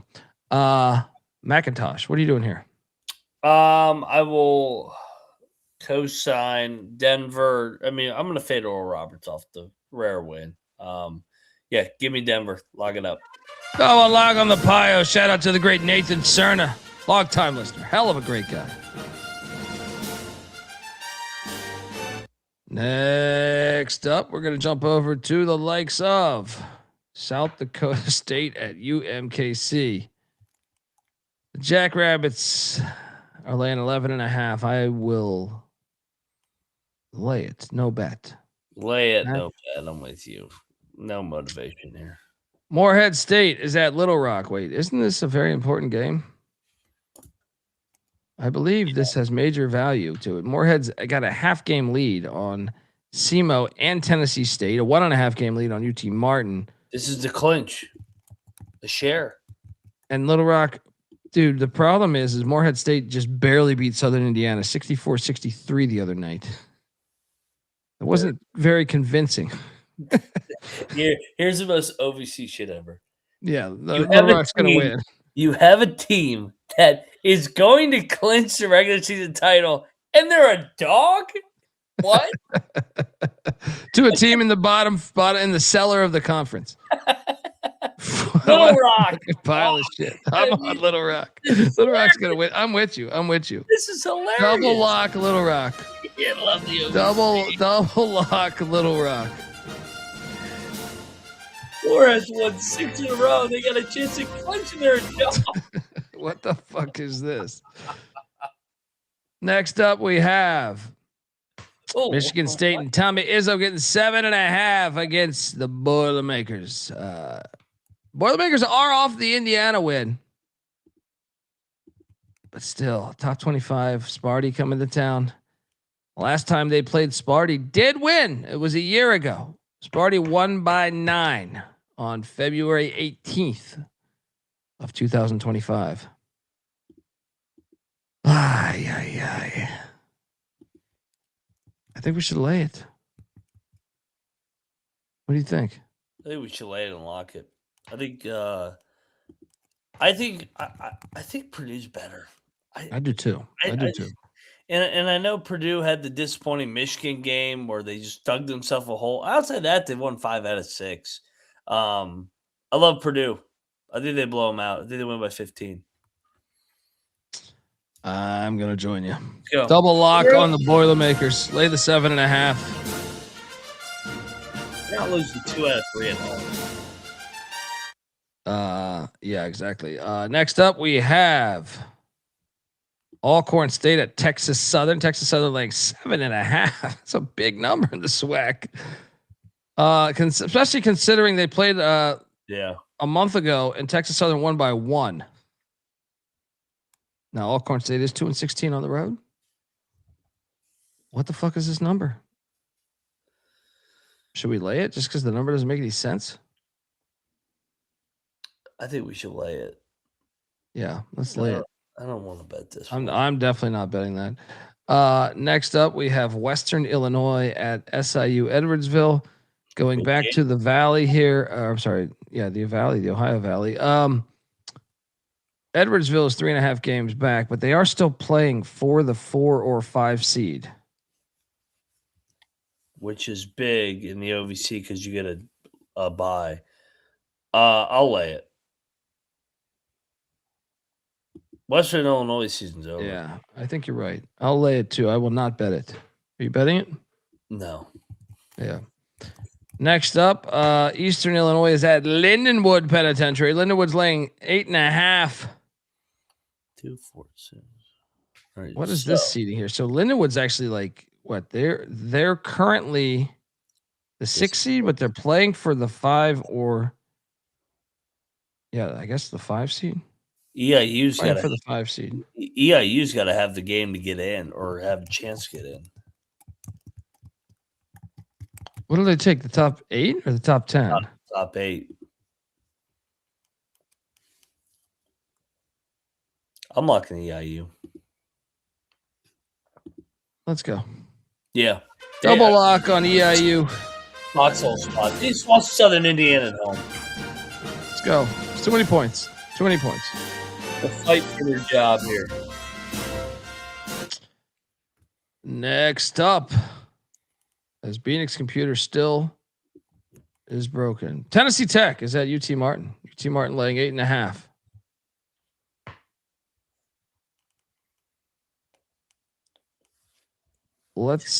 Tennessee Tech is hot, man. Yeah, I don't like laying. I know Martin is still very much there's 2 games left or 1 game left? 2. So they can still win the conference. Yes, they honestly they've choked this one away. They really have. They really have. Oh, Tennessee Tech is playing good ball. Let's take Tennessee Tech. Let's lock Tennessee Tech. What happened the first meeting? It was they blew them out in Cookeville. Yeah, I like Tennessee Tech here. Martin's. I don't like Martin at home, which is weird. I feel like Martin's style of play, when you see it already once, you're better the second time. So yeah, give me Tennessee Tech. Lock it up. Double lock on these very, very, very Golden Eagles.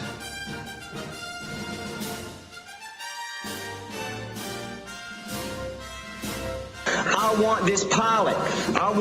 It's a matter of national security. Next up we have Tennessee State's at SEMO. SEMO's laying 3.5. This game is maybe the best game of the night. You can make a case for it. Huge game. So the winner, both these teams are a half game back of first place. I mean, you want to talk about high stakes. It's right here. I think Tennessee State's better than SEMO. And SEMO won at Tennessee State. So Tennessee State has them and Martin. SEMO has Tennessee State and Tennessee Tech. I like both Tennessee teams here on Thursday. Give me Tennessee State. Lock it up. I want to lock it because it's one of the best games of the day. Yeah. 3.5. You can still find a 4 out there right now. They either win it outright on the money line. Revenge angle. Yeah.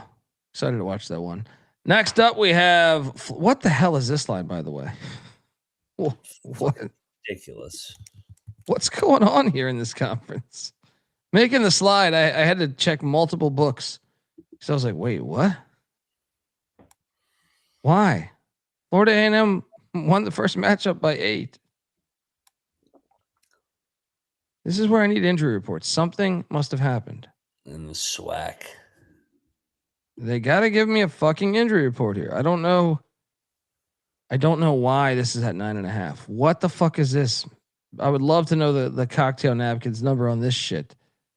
It doesn't make any sense. We should just lock FAMU. This is ridiculous. I'm not overthinking this. FAMU lock. Yeah. 9.5. What? Yeah, let's go. Double lock on these Rattlers.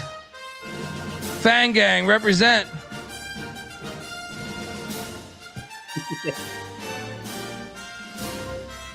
I don't even know how they get this number, though. If I was setting this number, it'd be like Southern minus 1.5 or 2.5. 9.5? I just wonder about if they have multiple guys suspended or something. What the fuck's going on? Northern Colorado's at EW. I've been in an argument about this game. This started the trend text. The angle play. I disagree with it here. I'm already in a mega lock battle with a bunch of people in the group text, the SGPN group text. They all like EW? Yeah. You know why though? Is because Northern Colorado is now a 1.5 point favorite. Northern Colorado, we said 3 weeks ago, was the best team in the league when they were 1-7. They've won. Oh no, I see EW as 1.5 point favorite. Weird. I think when the text happened though. What the fuck am I missing here? Yeah, EW. I think opened up maybe as a dog. I don't remember, but yeah, I'm locking up Northern Colorado. I'm all over Northern Colorado. We keep betting them. We've bet them every game for the last 3 weeks. Double lock on these Bears. Come roar. Yeah. Best team in the league.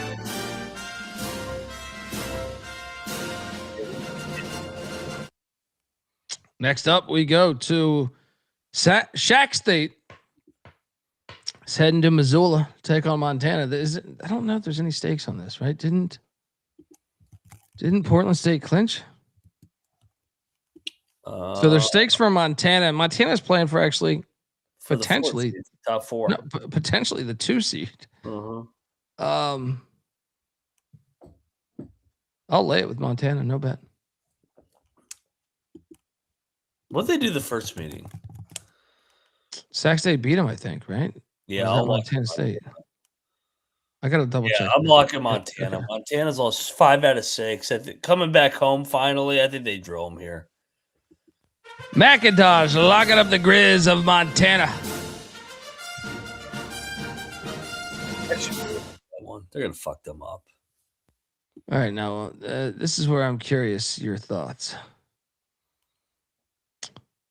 Because I know damn well that Hawaii is going to lose one of the next 2 games. I was going to say, are we at the Big West yet? So the Hawaii is at UC Davis tonight, essentially. Mm-hmm. And they're at Fullerton on Saturday. I think the one they're going to lose is here. But I definitely think they're losing one of them. They're in first place right now. The question is, which one are they losing? Because they've all split these road trips. Every time they've gone to these California road trips, they've gone 1-1. I think it's here. Give me UC Davis to win this game. Lock.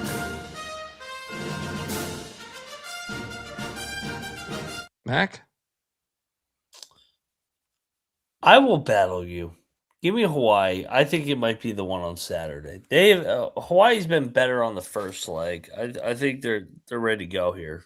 I think they're the best team in the league, most talented at least in the league.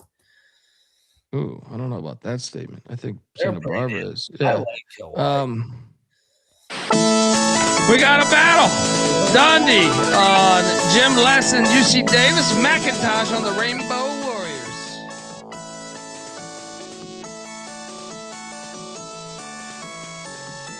Happy birthday to whoever's birthday it is in the chat. Marcus. Marcus He. Yeah, shout out to Marcus He. Happy birthday, man. And shout out to Red Wine giving us 25 euros. Looking forward to hanging out in Vegas with you guys. See you that Wednesday. Wofford was such a great call yesterday. Thank you, buddy. Thank you. And looking forward to it. Yeah. And then next up, the airport is at Sam Houston. We talked about this a little while ago. Should we lock Sam Houston here? Sam Houston is. Wait, how many games are left in the CUSA? Only 3, but I just think that they're playing for the 2 seed though. Yeah. And FIU, I think they've kind of quit. No, I think you're right. Let's lock up Sam Houston. Sam Houston. Double lock Sam Houston -6.5. Bearcats roar against these Sun Blazers.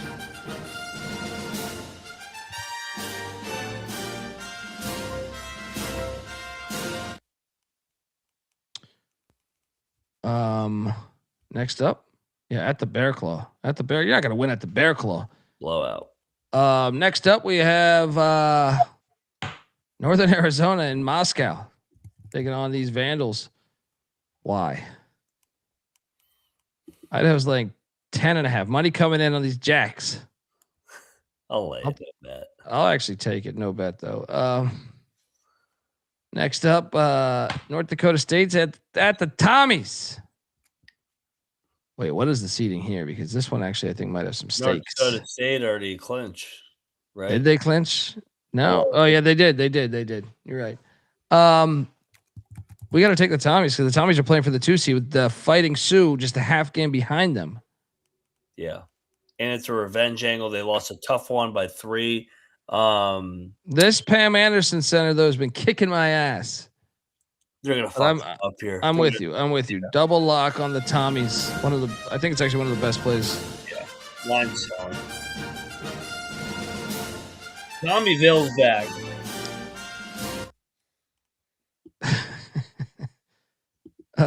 Next up, we have shout out to MJ cracking me up here. Riverside is at the Gauchos. UC Santa Barbara laying 11.5. I will lay it, and I'm gonna lock this. You think Riverside's quit? I think Riverside's terrible. Santa Barbara laying 11.5. Let's ride. Macintosh. They've lost 3 in a row. I agree with you. I think it's a great get right spot. I'll lock Santa Barbara with you. Double log on the Gauchos.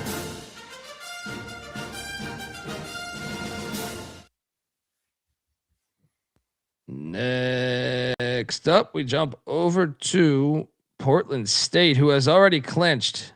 This is another smash play. Montana State's laying 2.5. Portland State's already clinched. I will lock up Montana State minus 2.5. One of the best plays on the board. Great spot. You in? They're trying to lock up the 2 seed. Yeah. Let's go. Double lock on Montana State. And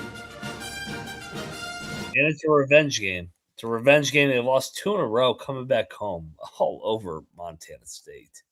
Yeah. Abilene Christians at Dixie State. Dixie State is playing for the fucking lead. I mean, this slide's incorrect, by the way. Dixie State is laying 3.5, not Abilene. I'm going to lock up Dixie State here, Matt, because they are playing for first place. Does this line not reek? It does a little bit. But I'm diving in. I'll give you Abilene. The lock battle. I think Dixie's a fraud. Hateful words. All right. You want to battle me, but don't you hate them? Don't you hate on them like that? Dundee on Dixie State, McIntyre on Abilene Christian. Yeah. Whatever their world name. Let's keep this lock party going. All right. Abilene outright. Let's keep this lock party going. I know someone's made fun of me a lot recently. A few different people. Penny Hardaway is winning this game tomorrow. I am locking up Memphis minus 1.5. They are winning this game. Oh, God. Sorry, Wichita. It was a game and a half out of first. You're losing this game.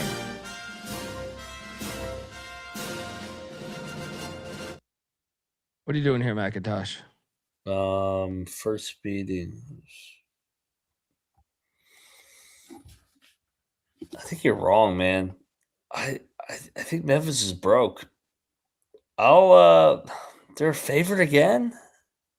Wichita is trash. ECU is way better than Wichita the other day when they played. Wichita goes on the okay. Let's go. Penny's done. It's over. Battle. Dundee on Memphis. Mac on Wichita.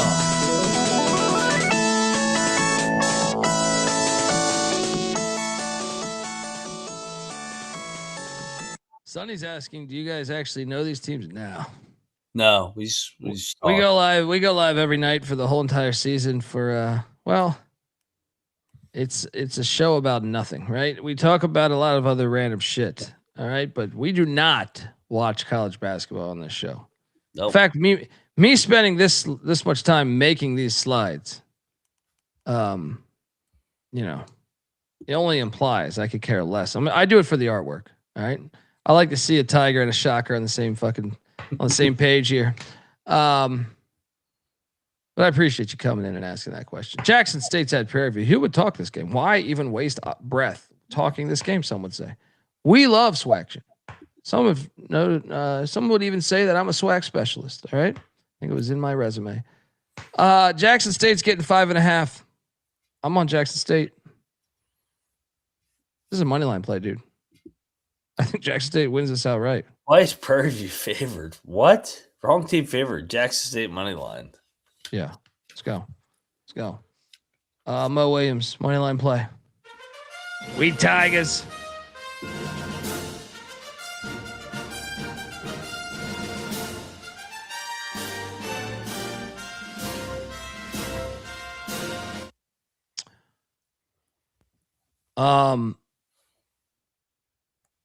Folks, I want to tell you that the college basketball experience is brought to you by Underdog Fantasy. Underdog has you covered for picking for almost every single sport. Underdog has just increased their payouts as well. They're getting you loaded here.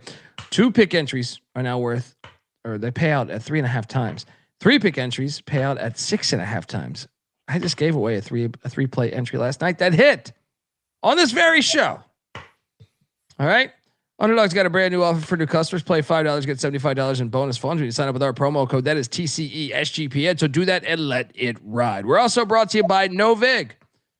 NoVig is America's #1 sports prediction market. With NoVig, you are getting the best prices. Download the NoVig app and get $50 when you spend $5 if you use our promo code SGPN. So get in on the action with NoVig. Promo code SGPN. All right. Damani's battling us. He's on Prairie View. I can't even fucking talk right now. T-Dub's on it too. Shout out to Josh in the chat. Shout out to True Believer. Let's go.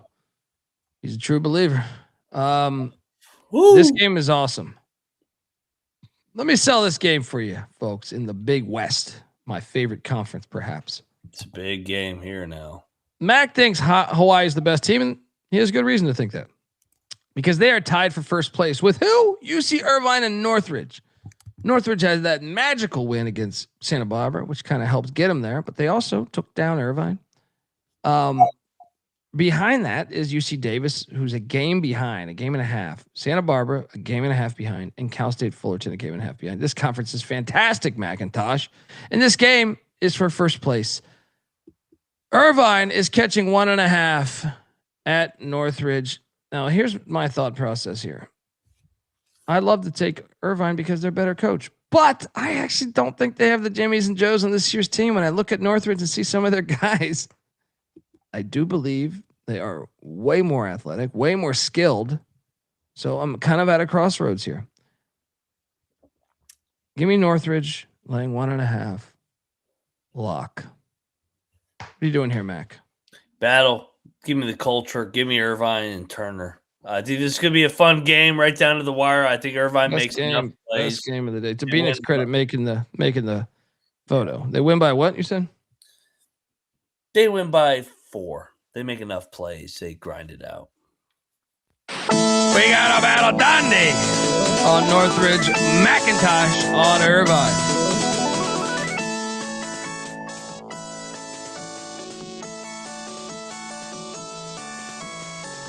Let's stay in the Big West, where the Dirtbags of Long Beach State head to Cal Poly, beautiful San Luis Obispo, where the Mustangs are laying 4.5.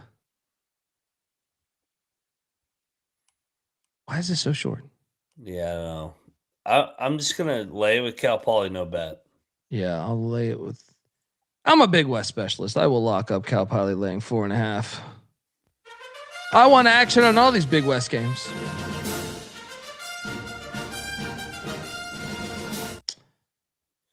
Next up,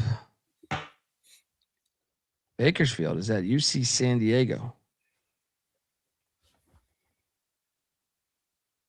That's a lot. UC San Diego, it's 14.5 now. Money coming in on Bakersfield. Dude, Bakersfield burned me the last couple times I've gone with them. No, they kind of quit, I feel like, on the interim. I don't know what to do here, though. I'll take the points. This one is the no bet, actually. Points, no bet for me, for sure. Yeah. Then final game of the night, UT Arlington at Cal Baptist. Wait, does this game have stakes? Of course it has stakes. Cal Baptist is 1 game out of first. 1 game out of first. Arlington is currently the 4 seed in the WAC. Has this line moved? I'm still seeing the same 6.5 for Cal Baptist. They split so far, but both games were at fucking Arlington. I'm locking up this.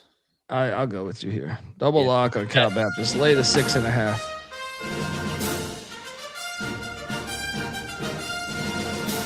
And that is our slate.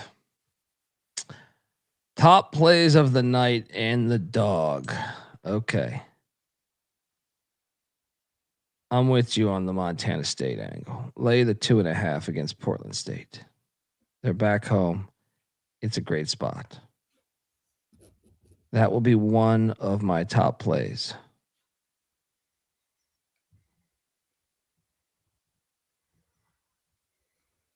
Two, Denver laying 4.5 against Oral Roberts.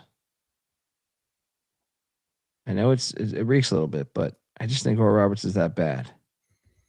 And Denver's playing for something still. 3.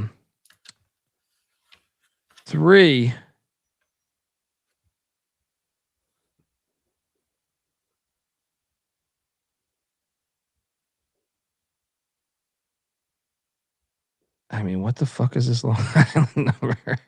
Am I really going to do this? Am I really going to go with Chicago State? Hang on, I have to have something here. I don't like having my number one or one of my top plays be Chicago State.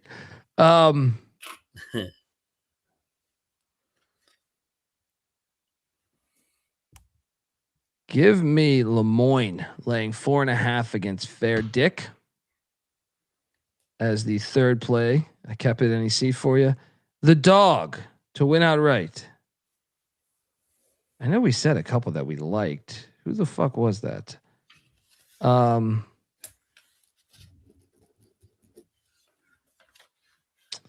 a big board. It's a big board here. It is a big board. Let's go with. I think Temple could be live against FAU. I think. Just weighing my options. Sorry, I'm working this out here. Little Rock, but that's a yapper. How about even UC Davis is a yapper? Do I have any fucking value in these plays? I do like Sam Houston as a fourth power lock, by the way. I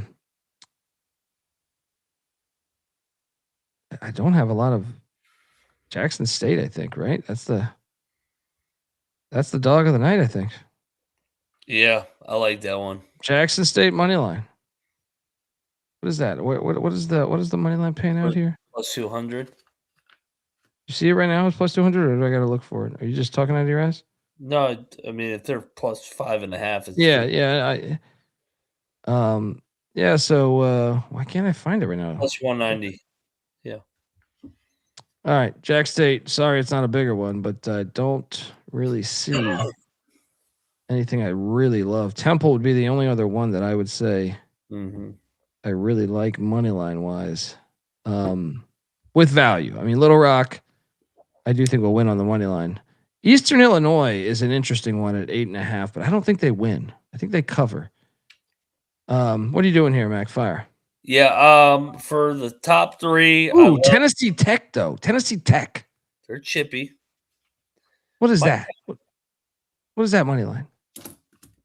Look it up on the computer. It's a lot. 320. I got it. Boom. Tennessee Tech beats UT Martin tomorrow. That's the play. Fire. I love the Tommies laying the number against North Dakota State. I love Montana State laying the number against Portland State. I love Purdue laying the number against Sparty. Dog. Let's see if we get it. I'm giving out a juicy one this time of year. I like the Jackson State one. I will play the money line on Jackson State and Tennessee Tech. And I think I might even take Temple money line. Those three. I like Temple too. Temple's the one I got circled. What's Temple? Let's go. I like what Joe's cooking up over here. A Tennessee State, Tennessee Tech parlay. Yep. I like both of those. Let's go. Yeah. Yeah. Just give me Temple plus 175 on the money line at FAU. That's my dog. Let's go. Folks, Moneyline McIntosh is on Twitter at Moneyline_Mac. Noah Bieniek is on Twitter at NoahB77_. Tomorrow, the college baseball experience will be live at 9:15 p.m. We've been giving out some great plays there. Don't forget, college basketball experience coming after that. A little bit later tomorrow because I'm on VSiN at like 1:20 in the morning here. So count on that later show tomorrow night. But the Bet Detective will most likely be with us. The host of the Bottom Line Bomb, CJ Sullivan.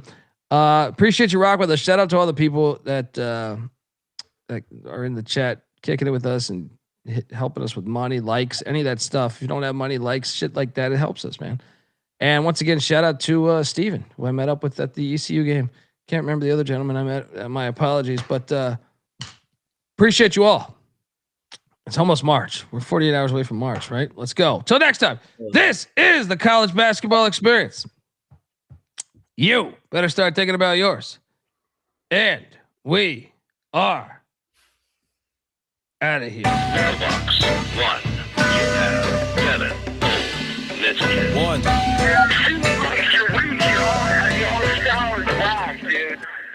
I'm not saying I'm impossible to outsmart. My body and soul are nothing without heart.